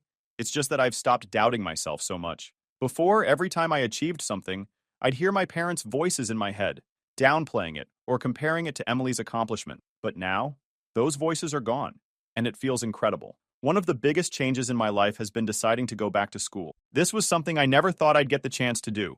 Growing up, college always felt like this unattainable dream. My parents made it clear they wouldn't help me with tuition, and for a long time, I just accepted that I'd never have the opportunity. But now, with my finances in a much better place, I've started taking online classes in business management. It's been a challenge balancing work and school, but it's a challenge I actually enjoy. I'm learning so much, and I'm already seeing how I can apply some of it to my job. Eventually, I'd love to start my own business. That's the long-term goal. I don't know exactly what it'll look like yet, maybe a software company or a consulting firm, but the idea of being my own boss is really motivating me. Socially, things have been different. Cutting ties with my family hasn't been easy to explain to people, especially new friends or coworkers. When someone asks about my family, I usually just give a vague answer like, we're not really in touch. Most people don't push further, but every now and then, someone will ask, why not? It's hard to sum up years of dysfunction in a single sentence. Sometimes I just say, we had different priorities, and leave it at that. But the truth is, I don't really care what people think about it anymore. I used to feel ashamed, like I'd failed as a son or a brother. But now I realize that walking away was the best thing I could have done for my. As for my family, I haven't heard much from them recently. For a while, there were the occasional guilt trips through relatives. My aunt calling to say my mom was struggling, a cousin asking if I'd consider helping Emily out again. But eventually, those calls stopped. From what I've gathered, things haven't improved much for them. My dad still hasn't found steady work, and my mom is working even more hours to keep the house running. Emily, last I heard, was still living at home and not doing much of anything. It's sad in a way. I don't wish them harm, but I also don't feel responsible for their choices anymore. They made their bed, and now they have to lie in it. If there's one thing I've learned through all of this, it's that you don't owe anyone your peace. Sometimes, the best thing you can do is walk away, even if it feels like the hardest choice in the moment. So, yeah, that's where I am now. It's not perfect, and it's not easy, but it's mine. And honestly, that's all I've ever wanted. Story 5. This story is titled, My Sister Demanded I Give Her My Dream House that I spent 2 years building just because she got pregnant. But when I refused, she turned the whole family against me until they discovered her truth. This is a throwaway account because some people involved know my main, and this whole situation is still pretty fresh. Also, sorry for any formatting issues on mobile. Man, where do I even start with this disaster? I, 31 male, never thought I'd be sitting here, staring at my own house, wondering how the hell my own sister almost stole it out from under me. But here we are. I guess I should start with the house. The house. The one I literally built with my own 2 hands. Every single nail, every board, every little detail. See, I've been in construction since I was basically a kid. Started at 19 as the guy who just swept up sawdust and carried stuff around. You know, the guy all the real workers yell at to bring them tools. Yeah, that was me. But I busted my ass, learned everything I could, worked my way up from being the site cleanup guy to running my own crew. Now I own my own construction company. Not trying to flex or anything, just giving you the background here. Anyway, about 2 years ago, I found this perfect piece of land. When I say perfect, I mean perfect. 5 acres of absolute mess. Like, imagine if Mother Nature had a garage sale and just dumped everything in one spot. Everyone said I was crazy to buy it. My realtor actually tried to talk me out of it. Looking back, should have kept that energy when other stuff went down, but we'll get to that. But man, the view. I wish you guys could see it. Our neighbor, Mrs. May, this sweet 70-something lady who's basically become my unofficial grandma, was the only one who got it. She'd bring me these amazing dumplings every weekend while I was clearing the land. You have vision, she'd say in her broken English, nodding at the mountains. Others see mess. You see home. I spent every single weekend for months just clearing that land. We're talking sunrise to sunset, covered in dirt, scratches everywhere. Probably lost 10 pounds just from sweating. My crew helped out during their off hours. Paid them well, obviously. I'm not that kind of boss. But mostly it was just me, my tools, and Mrs. May's dumplings. Started building the actual house about 6 months in. Drew up the plans with my then-wife Kate, 29 female. She's an architect, which is how we met. Actually, that's kind of a funny story. Well, it used to be funny. Now it just makes me want to punch a wall. Anyway, she designed the house to be exactly what we both wanted. A custom build with a massive kitchen island she had always dreamed of, and a workshop built just for me to tackle projects. Mrs. May would sit in her garden next door, watching the house go up bit by bit. She'd wave every morning when I got there, and every evening when I left. Sometimes she'd bring out her little folding chair and just watch me work, commenting on this mix of English and Mandarin that I started picking up over time. Strong foundation, she'd say. The house took 2 years to complete. Every spare moment, every extra dollar, everything went into it. I'm talking custom everything. The kind of details you can only get when you're building it yourself and don't have to worry about contractor shortcuts. I still remember how fucking proud I was when we finally finished it. At that point, everything was perfect. The house was done, Kate and I were happy, and my sister Liza, 32, was just my slightly annoying sister who lived in the city and occasionally borrowed money she never paid back. God, I was so fucking naive. Everything changed when my dad died. It was a regular Tuesday. Nothing special about it. He was supposed to come check out the house that weekend, had been bugging me about seeing the finished workshop. Instead, I got a call from my mom at 2 a.m. heart attack. Just like that, gone. You know that feeling when something so huge happens that your brain just refuses to process it? Yeah, that. I remember standing in my fancy new kitchen, still on the phone with mom, staring at this stupid coffee mug dad had given me as a housewarming gift. The funeral was, well, it was a funeral. Mom was barely holding it together. My sister Liza was a complete mess. Here's where things started getting weird. Mom started dating again like crazy fast. I'm talking barely 2 months after dad. This guy Steve shows up at our family house one day, and suddenly he's just there, all the time, moving his stuff in, rearranging dad's garage, acting like he owned the place. Mom said she needed company, and we should be understanding. Whatever. But Liza? Oh man, Liza took it hard. Started showing up at family dinners absolutely plastered. Her fiancé Mark, actually a decent guy, dodged a bullet TBH, finally had enough when she threw a wine glass at him during some argument about wedding centerpieces.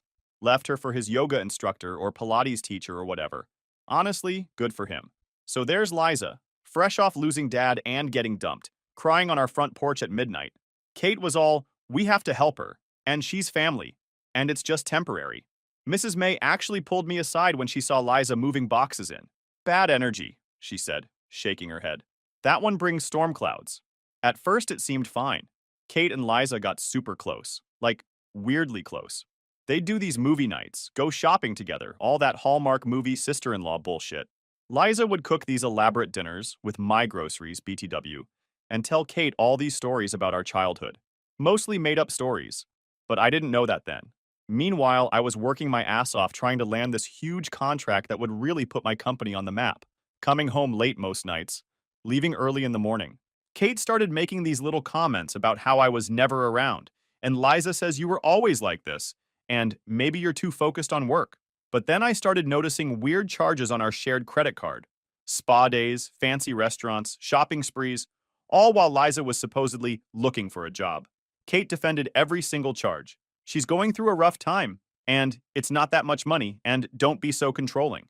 Then the parties started. At first, it was just a couple of Liza's friends stopping by, then a few more, then full-blown ragers that left my house looking like a crime scene. I'd come home to cigarette burns on my deck, empty beer bottles scattered in my workshop, and random people passed out on my couch. And every single time, Kate brushed it off. She just needs to let loose for a bit. It's harmless. But it wasn't harmless. The parties weren't just parties. They were part of her plan. The more people she brought in, the more it started to feel like I was the guest in my own home. She started making offhand comments, joking about how this house is too big for just 2 people, or maybe we should all go in on groceries since I basically live here now. At first, I thought it was just her usual entitlement, but then I realized Liza wasn't just crashing at my place. She was establishing herself. She was making it harder for me to kick her out. When I brought it up to Kate, I got the usual excuses. She's just getting back on her feet. She doesn't have anywhere else to go. But Liza wasn't looking for stability. She was laying the groundwork for something bigger. And I was the only one who saw it. Then it got so bad. Like one day I was at a job site 3 hours away, supervising this huge commercial build. I got a notification from my security camera at like 2 a.m. I click on it, and I shit you not, there's a guy doing backflips into my koi pond. The one I spent 3 weekends building because Kate wanted a tranquil water feature. Called Kate right away. She doesn't pick up. Call Liza. Straight to voicemail. Finally got through to Kate at 2:30 a.m. Oh, it's just a small get-together, she says, while I can literally hear what sounds like the entire cast of Jersey Shore in the background. You're being controlling again. Liza says you always try to control everything. Fun fact, those koi fish cost $300 each. Backflip guy killed 3 of them. Kate told me I was materialistic for being upset about it. The fish that she wanted, that I spent my money on. Make it make sense. But the parties were just the beginning.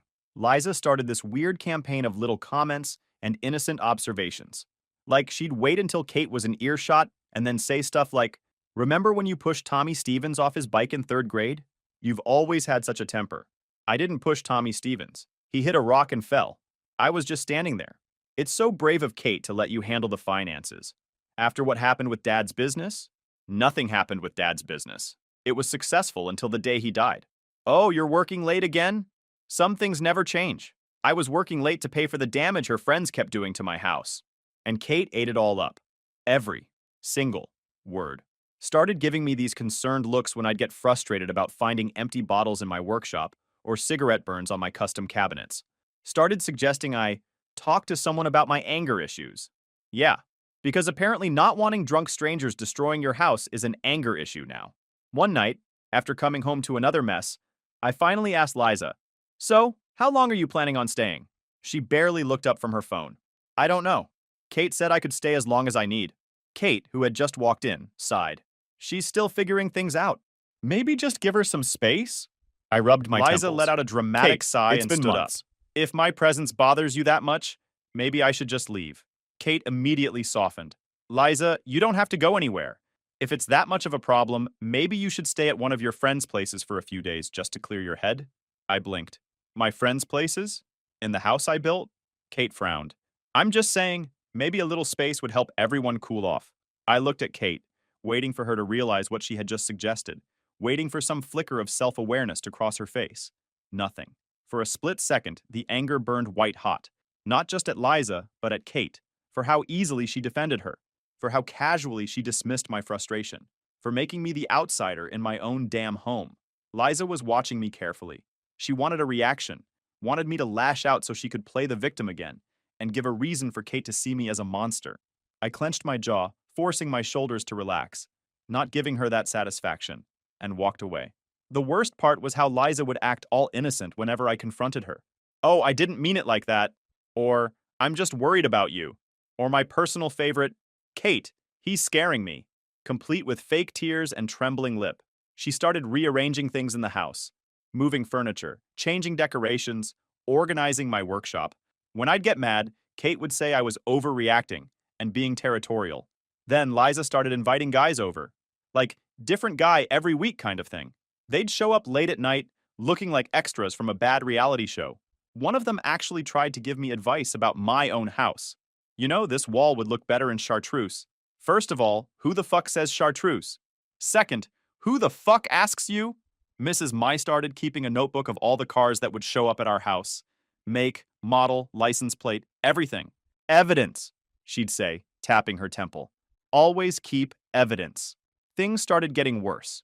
Like when Liza decided to replace all our family photos with old pictures of just her and me from childhood. When I got upset about finding my wedding photos packed away in a box in the garage, she got all teary-eyed. "See how he gets, Kate? Just like when we were kids. Remember what Dad used to say about his temper?" Dad never said anything about my temper, because I never had one until Liza started playing these games. One time I came home to find Liza had reorganized my entire workshop. Every tool out of place, my project materials mixed up, my detailed organization system completely destroyed. When I, understandably, lost my shit, she started crying about how she was just trying to help and didn't know it would upset me so much. Kate actually made me apologize to her. Then things really started falling apart. Kate stopped cleaning, stopped cooking, stopped doing anything around the house, really. "I need to live a little," she'd say, heading out with Liza and these groups of guys they'd met somewhere. She'd come home late, sometimes not until morning. When I'd try to talk to her about it, she'd just wave me off. "I'm tired of being the perfect little housewife while you're at work all day." Liza helped me see I deserve to have fun too. Mrs. May, my MVP elderly neighbor, actually caught Liza messing with our schedule board one time.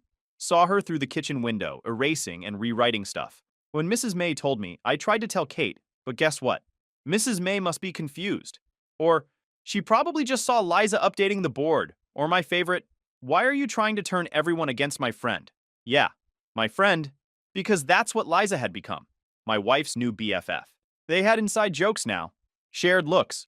Kate started dressing differently, wearing these revealing outfits Liza had picked out. Started using these weird phrases Liza used. It was like watching someone slowly get brainwashed in real time. I sat Kate down one night, laid it all out, the changes, the weird manipulation, how Liza was twisting things. I told her I felt like I was losing my wife to some twisted version of my sister. She just sighed, looked at me like I was being dramatic, and said I was overthinking it. that Liza had been a positive influence on her, that she was helping her break free. I told her it didn't feel like that. I told her it felt like Liza was replacing me. Kate laughed, actually laughed. God, you sound so paranoid, she said, shaking her head. I'm finally living my life instead of being your little housemaid. Liza helped me see what I was missing. And that was the moment I knew. I wasn't just losing my house, I was losing my wife too. So there I was, already dealing with this circus of manipulation, when Liza dropped the mother of all bombs. It was during one of her fancy dinner parties. You know, the ones she kept throwing with my money in my house. Picture this. I'm exhausted from a 12-hour day at a construction site. There were like 15 people I've never met sitting around my dining table, eating food bought with my credit card, and Liza's standing there with this look on her face that I'd learned to dread. She taps her glass with a fork. I cringed, and announces she's pregnant. Cue the gasps, the squeals, the congratulations. Kate literally starts crying with joy. Everyone's hugging and planning baby showers and talking about nursery colors. And I'm just standing there, still in my work boots, thinking, wait a fucking minute. My brain's stuck on two things. Who's the dad? And how did this even happen? See, this was where Mrs. May's notebook came in handy. Remember how she'd been keeping track of all Liza's visitors? Well, the timeline didn't add up. Like, at all. Plus, I'd literally seen her doing shots at one of her parties like 4 days before. She immediately starts talking about converting my workshop into a nursery. Not the guest room, not any of the other 3 spare rooms in this huge house I built. Nope, had to be my workshop. And Kate, oh man, Kate was all for it. It's perfect, she kept saying. The natural light, the space. We can start clearing it out this weekend. We can start clearing it out. My workshop, that I built, with my own hands, for my own projects, in my own fucking house. Liza really played it up too. Started wearing these flowy tops, walking around with her hand on her stomach, talking about morning sickness, which somehow only happened when I was around. She even bought one of those pregnancy apps and would announce every week what size fruit or vegetable the baby was. It's a lime this week, she'd announce at breakfast. While eating sushi, she thought I didn't see her order on Uber Eats. The real red flag? She refused to say who the father was, called it her personal journey, and said she didn't want to involve him until she was ready. Kate defended this too. It's her choice, she'd say. Stop being so judgmental. Then the demands started. My workshop had to be cleared out immediately because paint fumes are bad for the baby. Never mind that the workshop has its own ventilation system I specifically installed. She needed the master bedroom because the morning sickness meant she had to be close to the ensuite bathroom. Kate and I could move to the guest room because family has to stick together. Mrs. May watched all this going down and just kept shaking her head. One morning she caught me in the driveway and handed me a security camera she'd set up facing our house. Watch the bathroom window at night, she said. Snake forgets to fake sick when she thinks no one is watching. Sure enough, this severely morning sick pregnant woman was hosting full-on dance parties in her bathroom at 2 a.m. But when I tried to show Kate the footage, she accused me of stalking and invading Liza's privacy. One time I caught her drinking wine when Kate wasn't around. Her response? One glass is fine during pregnancy. Don't be so controlling. This is why I can't tell you who the father is. You're too judgmental. Then she started complaining about how my negative energy was affecting the baby, how my angry aura was making her blood pressure rise. She even started pretending to get dizzy or faint whenever I confronted her about anything. Hearing these made my blood boil. I looked her dead in the eye and said, "Cut the act. You're not fainting and you sure as hell aren't going to guilt trip me into backing off. Who's the father?" She sighed like I was exhausting her. See? This is exactly why I don't tell you things. You're always so aggressive. I laughed. You mean I ask basic questions and expect real answers? She ignored me, of course, probably hoping I'd drop it. I didn't. You're living in my house, eating my food, making my wife bend over backward for you, and you still can't be honest? Then, without missing a beat, she pulled out her phone and hit record. Wow, just wow. Is this how you always talk to pregnant women? Her voice was all fake shock, eyes darting toward the screen like she was building her case. No wonder I feel so unsafe here. I froze for a second, then scoffed. Are you serious? You're recording me now? She smirked, like she'd just won a round in some twisted game only she was playing. Gotta protect myself. Never know when I'll need proof of how aggressive you are. And just like that, I realized this wasn't just about dodging my questions. She was setting something up, but I couldn't just kick her out like that. Then came the nursery planning. Kate and Liza spent hours looking at paint samples and baby furniture catalogs, using my credit card to order custom baby furniture. for a baby that anyone with two brain cells to rub together could see didn't exist. But the real shit hit the fan when they started talking about long-term arrangements. Apparently, since I was never home anyway, working to pay for all this shit, it made more sense for Liza to take over the master suite permanently. Kate could stay in her new bestie's wing of the house, and I could have the guest room over the garage. I was already seeing red when I went to grab something from the entryway and noticed a package sitting on the counter. An Amazon delivery. Nothing unusual except it had Liza's name on it. And for some reason, I just knew it was something bad. I opened it, and my stomach dropped. A fake pregnancy belly. My heart stopped. Everything clicked. The lies, the manipulation, the gaslighting. It had all been leading to this. My hands were shaking as I took pictures, my mind racing through every moment I had doubted myself, every time Kate had defended her, every time Liza had played the victim. Fury, betrayal, disbelief, it all hit me at once. I couldn't stay in that house another second. I grabbed my keys and drove straight to Mrs. May's, needing someone, anyone, to confirm that I wasn't losing my mind. While I was sitting in Mrs. May's kitchen, gripping my cup of tea so tightly I thought it might shatter, my phone was buzzing nonstop, notifications popping up like my entire life was collapsing in real time. Missed calls, texts, voicemails, all from Kate. My stomach was already in knots from everything I had uncovered, but something about the sheer volume of messages made me uneasy. Mrs. May didn't say anything, just sipped her tea, watching me with that calm, all-knowing look she always had. Finally, she spoke. "Truth like sunrise," she murmured. "Cannot stay hidden forever." I exhaled sharply and picked up the phone. The second Kate's voice came through, I knew something was seriously wrong. "You need to come home, right now." There was panic in her tone, something unsteady. My gut twisted. I didn't ask questions. I just grabbed my keys and left. When I walked through the front door, I knew immediately that something had changed. Kate was standing in the kitchen, surrounded by a mess of papers, her face pale, her hands shaking. There was no hesitation, no preamble. She just shoved a stack of printouts toward me. "I found this," she whispered. Liza left her laptop open. I looked down at the top page, and my blood went cold. Operation House. It wasn't even subtle. A whole folder on her laptop dedicated to scamming me out of my own home. Emails to legal aid services, asking about tenant rights and eviction laws. A detailed timeline on how to claim established residency under state law.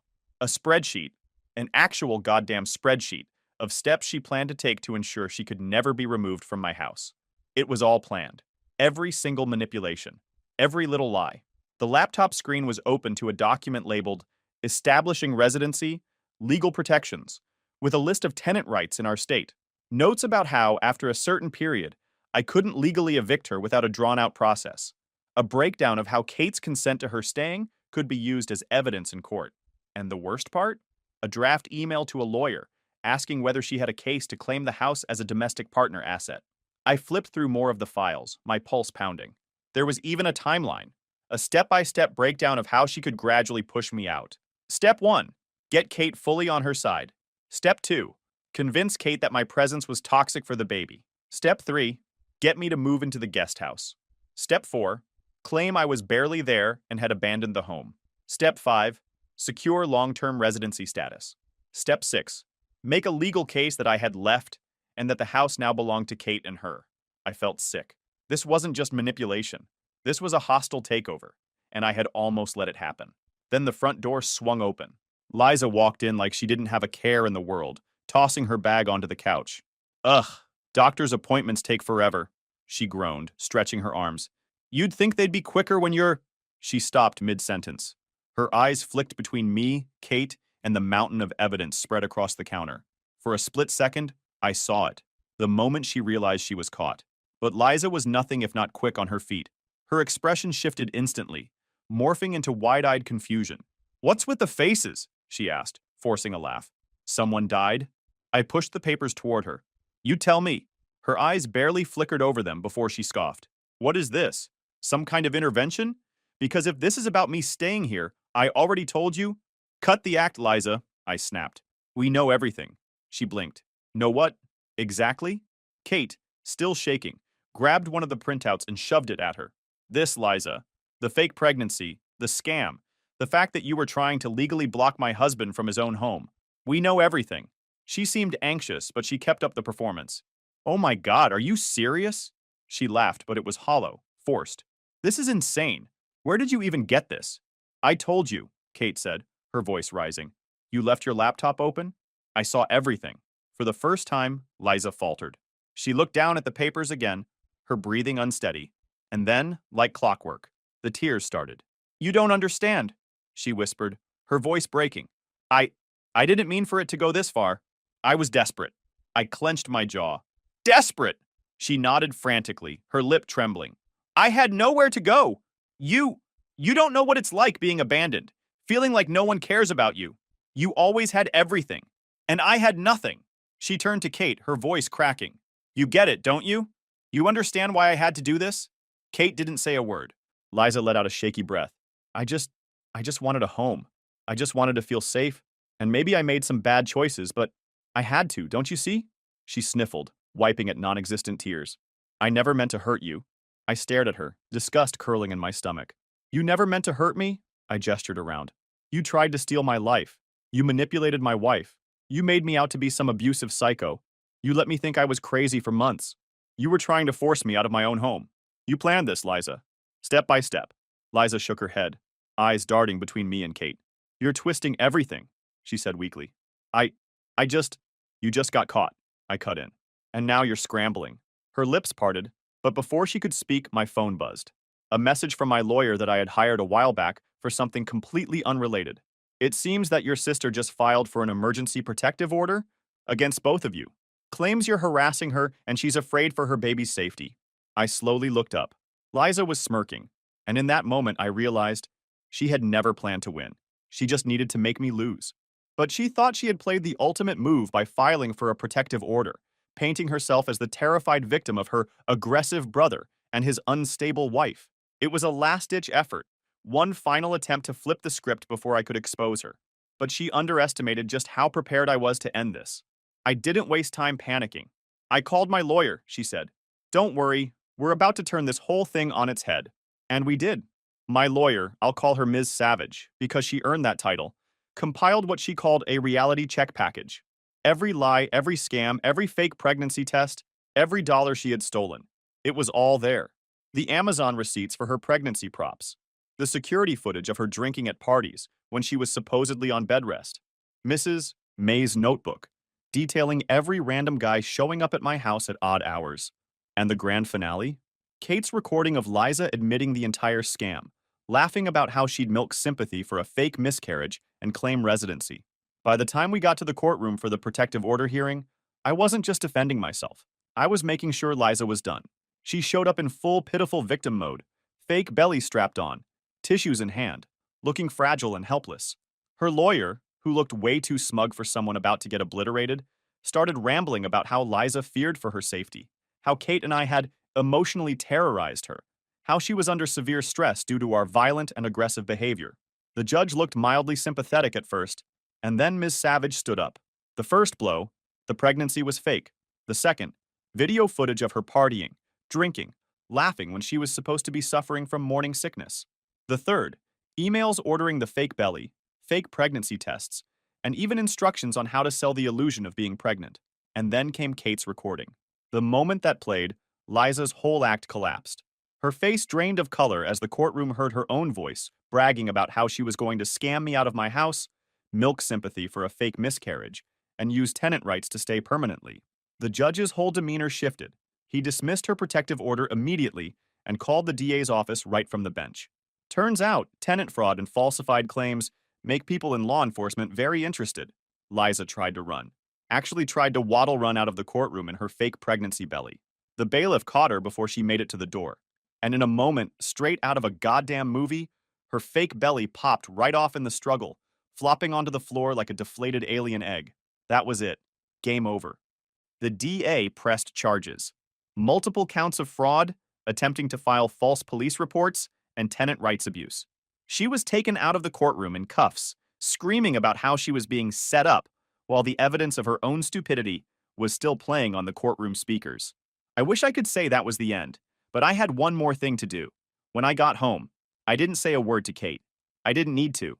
She was already sitting at the kitchen table, staring at the floor, the weight of everything finally settling in. For the first time in months, She looked like she understood exactly what she had done. She looked up as I walked in. "We can fix this." I let out a bitter laugh, shaking my head. "Fix this? Kate, this isn't a broken faucet. This is our entire marriage." She stood up quickly, desperation creeping into her voice. "But we have proof now. We can show everyone what she did." "You think this is about Liza?" I snapped, finally letting the anger surface. "Liza is a parasite, a scammer. That's just who she is. But you? You were my wife. You were supposed to have my back." She swallowed hard. "I thought I was doing the right thing." "The right thing?" I gestured around the house. "You let her take over my home. You let her turn you against me. You let me think I was the problem while she was planning to steal everything. And even when the red flags were slapping you in the face, you still defended her." She stepped closer, reaching for my hand, but I pulled away. "Please," she whispered. "I was stupid. I see that now. I don't want to lose you." I exhaled slowly, shaking my head. "You already did." She blinked, lips trembling. "So that's it? That's it?" For a moment, I thought she might argue, might try to fight for this. But then her shoulders slumped, and she nodded. "Where am I supposed to go?" she asked quietly. I crossed my arms. "Not my problem." Her face crumpled, but I didn't waver. I had nothing left to give her. Kate packed her things that night. 3 months later, the divorce was finalized. She got nothing.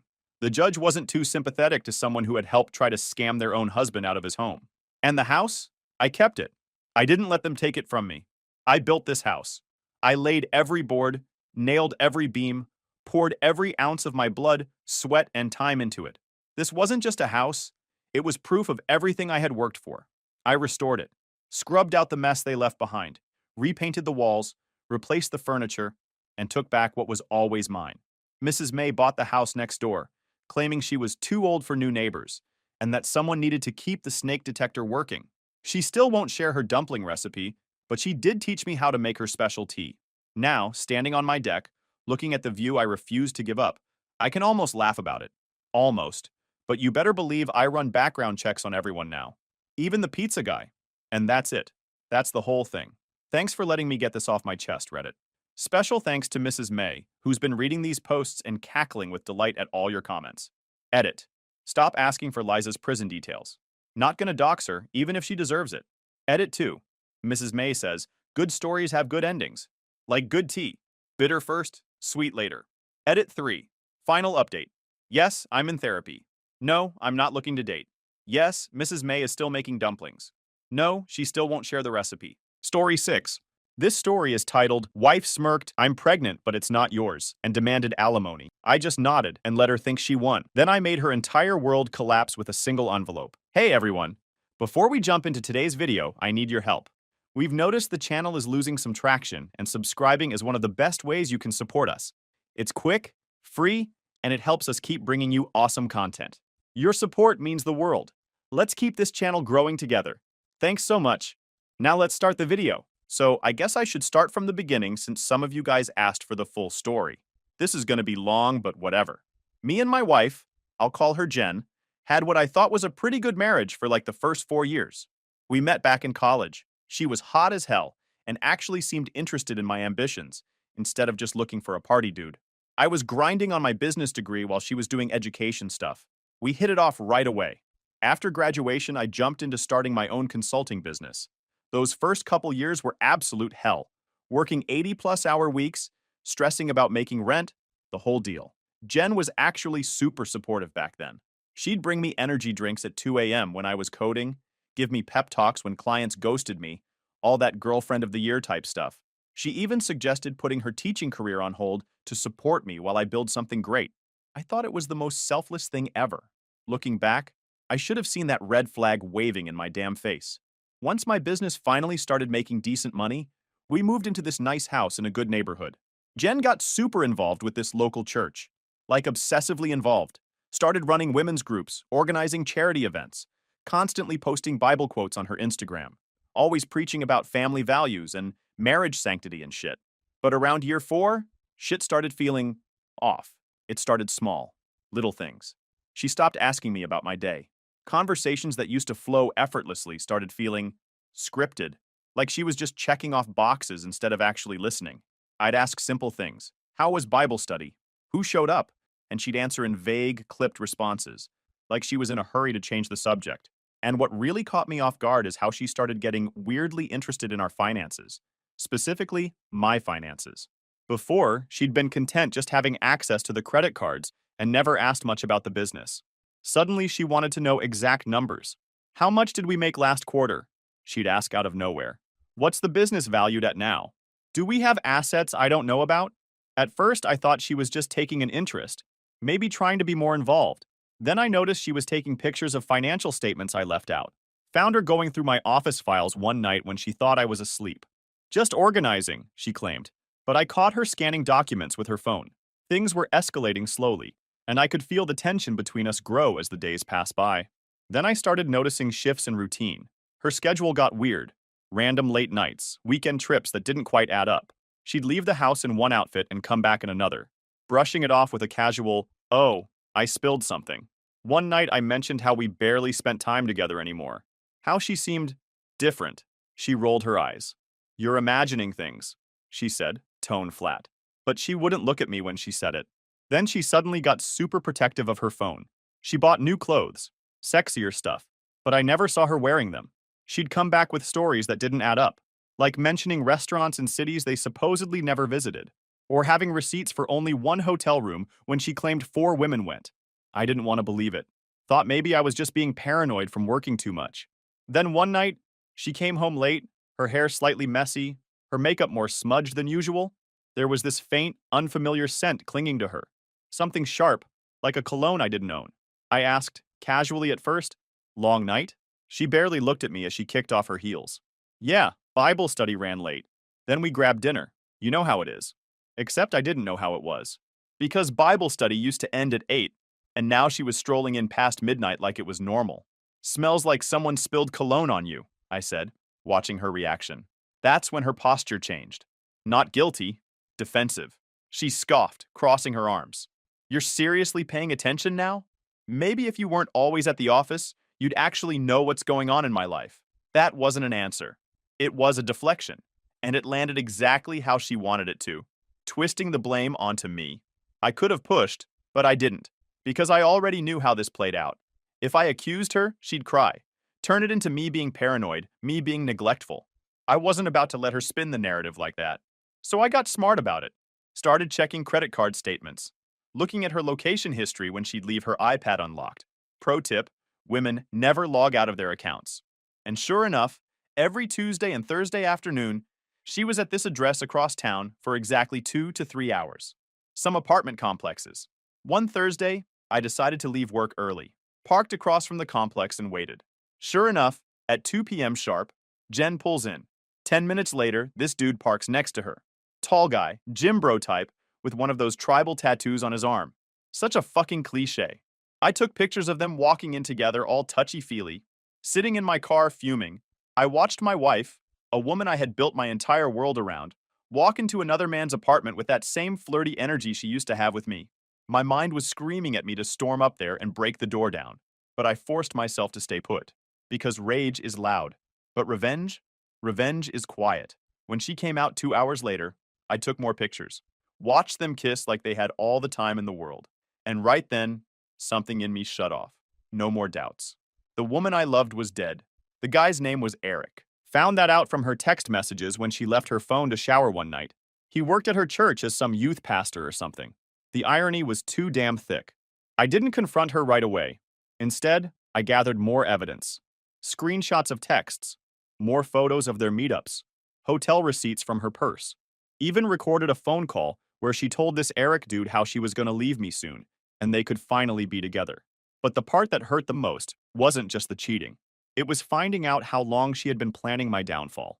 I went through her texts with Eric, and what I saw made me physically sick. This wasn't just some spontaneous affair. She had been strategizing for months. "I'm waiting for the right moment. He's too busy with work to notice anything. Once I file, I'll push for alimony. He won't see it coming." She wasn't just planning to leave me. She was setting me up to bankroll her new life, laughing with her boyfriend about how she'd secure a soft landing while leaving me high and dry. That's when I decided she wasn't just walking away.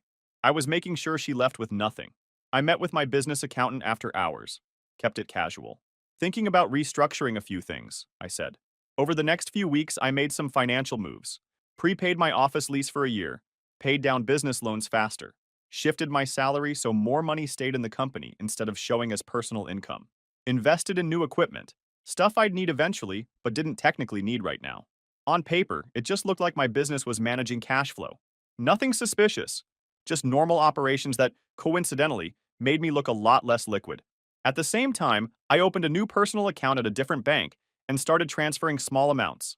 Nothing crazy, just enough to build a cushion she wouldn't have access to. Everything was above board, fully documented. I wasn't hiding money. I was just making sure she wouldn't get more than she deserved. And then, out of nowhere, she did me a favor. On a random Tuesday, she decided to blow everything up herself. I came home from work, and she was sitting on our couch with this weird, smug look on her face. "Mike," she said, all fake sweet, "we need to talk." I knew what was coming, but played dumb. "What's up?" "I'm pregnant." Fuck. We hadn't been together in months, so unless she was carrying baby Jesus 2.0, this wasn't mine. Before I could say anything, she twisted the knife. "But it's not yours. I've been seeing someone else. I want a divorce." She said it like she was ordering takeout. No guilt, no hesitation. 5 years of marriage, and she tossed it away like it was an expired coupon. I could feel the rage bubbling under my skin, my hands flexing at my sides. Every instinct screamed at me to throw the whole damn folder of evidence in her face to drag her through the mud right then and there. But then it hit me. This was perfect. She had no idea. No clue that I already knew. No clue that I had been watching, documenting, waiting. She thought she was in control, that she was the one ending things. I let a slow smirk. "I see." That threw her off. She was waiting for me to explode, to beg, to ask who. But I just sat there, calm as ever. She doubled down. "And just so you know, you'll still be paying me alimony. I gave up my career for you, so you owe me." I locked eyes with her. "Jen," I said, "did you really think I wouldn't know about Eric?" The color drained from her face. I chuckled. "Tuesdays and Thursdays, right? 2 to 3 hours. Same apartment complex? Same parking spot? You didn't even try to mix it up.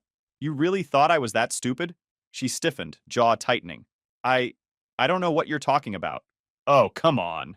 I leaned back again, stretching my arms along the back of the couch, like I had all the time in the world. "Bible study runs late, huh? That must be a hell of a lesson plan if it requires lingerie and a hotel room." "And Eric," I continued. "Real winner you picked there. Youth pastor, huh? Wonder how his congregation would feel about him knocking up a married woman while preaching family values." Now she was fully panicking. She sat up straighter, eyes darting around like she was searching for an escape. "How long were you going to play me, Jen?" I asked, tilting my head. "You and your little boy toy were waiting for the right moment, right? Planning to milk me dry before you ran off together? What was it you said?" "He won't see it coming." Her mouth opened and closed like a fish gasping for air. I didn't let her recover. I stood up. "Let me make something very clear. You are not walking away from this as the winner. You are not taking a damn thing from me that I don't let you have." She tried to recover, masking the fear with fake confidence. "It's the law, Mike. You can fight it all you want, but you'll lose." I gave her the smuggest smile I've ever given anyone in my life. "If you say so," I said simply. She thought she was hitting me with the ultimate power move, but really she saved me the trouble. All I had to do was smile and let her believe she was in control. Meanwhile, I was already 5 steps ahead. The next few weeks were fucking weird. Jen moved out almost immediately, right into Eric's apartment. She filed for divorce, citing irreconcilable differences. Fancy legal talk for "I want to bang other dudes without feeling bad about it." I met with a bunch of lawyers. First 3 basically told me I was screwed. No-fault divorce state was like their favorite phrase or something. Apparently the fact that my wife was banging the youth pastor and got knocked up by him didn't mean shit in court. But I kept looking until I found this attorney. I'll call him Paul, who at least didn't bullshit me. "Look, man, I'm not gonna lie to you," he said. "You're probably gonna have to pay her something, but we can try to minimize the damage." When I showed Paul my financial statements, he raised an eyebrow. "Interesting timing on some of these business expenses and restructuring," he said, giving me a look. He didn't say more about it, couldn't legally advise me to hide assets, but I could tell he understood what I'd done. "Well, this might help reduce the alimony calculation somewhat, but in this state, you're still looking at significant payments." That's when the wheels started turning. The courts might not give a shit about her cheating, but her holier-than-thou church buddies definitely would. I decided to play it cool for the divorce stuff, though. Let her think she was winning. Give her just enough rope to hang herself. Court day was surreal. I showed up in my best suit. Jen came in with her fancy lawyer, wearing this modest outfit like she was auditioning for Sister Wives or something. The act was so fake it was almost funny. The judge looked bored as hell before we even started. Jen's lawyer went first, spewing this bullshit about how she sacrificed her promising career to support me, how she managed our home while I built my business, how she deserved compensation for her contributions to the marriage. When it was our turn, my lawyer presented the evidence of her cheating, the pregnancy, the fact she was already shacked up with Eric. Her lawyer stood up saying, "Your Honor, let's not forget that we are in a no-fault state." He said it so smugly, like those 3 words erased everything she had done. While my client deeply regrets that her marriage did not work out, the law is clear. Marital misconduct is not a factor in determining spousal support. What is relevant is the financial disparity between these two parties.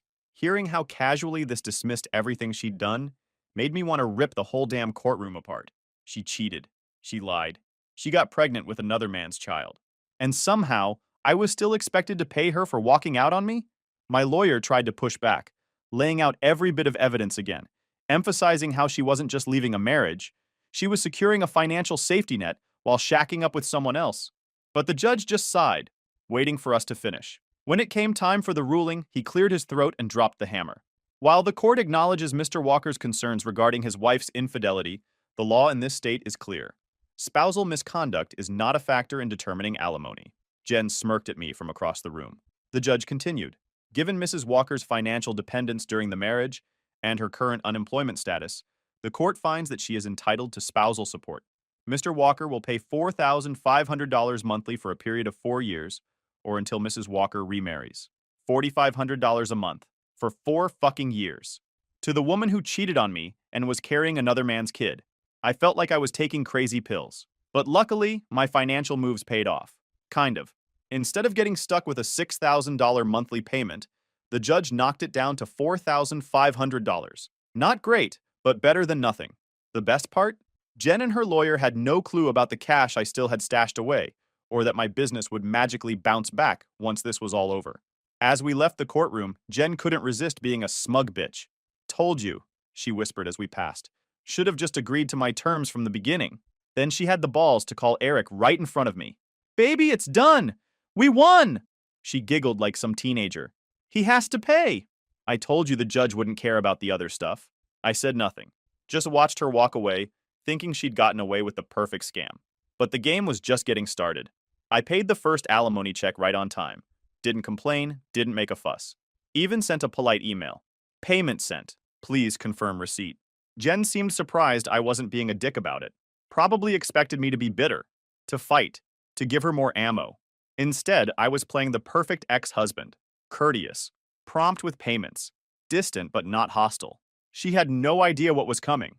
See, Jen wasn't just a member of Harvest Community Church. She was their fucking poster child.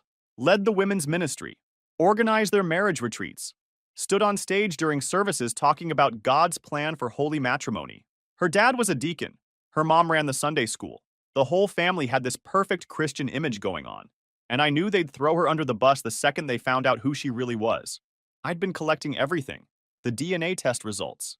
The time-stamped photos of her and Eric. Screenshots of their explicit texts. Hotel receipts. Even a recording of her mocking her church friends for being uptight prudes. That one was particularly juicy. I put it all in a nice professional folder. Added a cover letter that was super polite and formal. To the elders of Harvest Community Church, I regret bringing this to your attention, but as a fellow believer, I feel it's my duty. My former wife, Jennifer Walker, who leads several ministries in your congregation, has been engaged in behavior that contradicts your church's values. I've included documentation of her affair that began during our marriage, resulting in a pregnancy that is not mine, confirmed by DNA testing. Jennifer is now living with this man while collecting substantial alimony from me. I share this not out of spite, but out of concern for the integrity of your ministry. Respectfully, Michael Walker. I dropped the package off early Sunday morning when no one was around. Then I went home and waited for the shitstorm to hit. The Sunday after I dropped off my little care package at the church, I woke up to my phone blowing up. Text messages from mutual church friends. "Dude, WTF, did you do? Pastor just called emergency elder meeting before service. Jen is losing her shit." I just turned my phone off and went back to sleep. Felt fucking amazing, not gonna lie. Later that afternoon, I got a voicemail from Jen. She was screaming so loud I had to hold the phone away from my ear. You absolute piece of shit. How could you do this to me? They kicked me out of women's ministry. My dad won't even look at me. You've ruined everything. I deleted it without calling back. Don't need that negativity in my life, you know? More messages followed throughout the week, each one more desperate than the last. Her church friends ghosted her. Her parents were taking time to pray about the situation. Church speak for, "We're fucking disappointed in you." The Christian school where she volunteered asked her not to come back. Even Eric was getting cold feet. Apparently, he hadn't signed up for all this drama. He thought he was getting a hot wife with a steady alimony check. Instead, he got a social outcast with a baby on the way and a whole lot of baggage. By Friday, he'd kicked her out of his apartment. So much for true love, huh? A week after my evidence drop, Jen was summoned to a formal disciplinary hearing with the church elders. I know because she called me, sobbing, begging me to tell them it was all a misunderstanding. Mike, please, they're going to publicly discipline me. Do you know what that means? They'll announce it to the entire congregation. Everyone will know. They already know, Jen. That's kind of how church gossip works. My dad might lose his position over this. My family has been at Harvest for 3 generations. Should have thought about that before you fucked the youth pastor. She went quiet for a second. Then, in a small voice, "He's not talking to me anymore." "Who? Your dad?" "Number Eric. He said this is too much drama. That I misled him about the divorce being clean and simple." I couldn't help but laugh. "So your soulmate bailed the second things got tough? Shocking." "I have nowhere to go, Mike. My parents won't let me stay with them. None of my friends are returning my calls. Sounds like a personal problem. Can I can I come home? Just until I figure things out?" The absolute nerve of this woman. "It's not your home anymore, Jen. You gave that up when you decided to cheat." She started crying again. Big dramatic sobs. "What am I supposed to do? Get a hotel. You've got alimony money coming in. Figure it out." Then I hung up. Cold? Maybe. But after what she pulled, my sympathy tank was bone dry. The church hearing happened Wednesday night. By Thursday morning, the news had spread through the entire community. Jen had been officially labeled an adulteress and removed from all church positions. The pastor gave a whole sermon about the sanctity of marriage and the consequences of sin, never naming Jen directly, but making it crystal clear who he was talking about. Her parents took a sabbatical from church leadership. Her sister postponed her wedding that was supposed to happen at Harvest. The entire family was basically in exile. And Eric? He'd already requested a transfer to another church location in a different state. Left Jen high and dry, pregnant and alone. All the while, I just watched from the sidelines. Didn't have to lift a finger. The community she valued most had done all the heavy lifting for me. See, the thing about small religious communities is that they're connected to everything. Jen's church downfall created a domino effect I couldn't have planned better if I tried. First, the private Christian school where she worked part-time suddenly had budget cuts and eliminated her position. The principal couldn't look her in the eye when he told her. Then her volunteer gigs started drying up.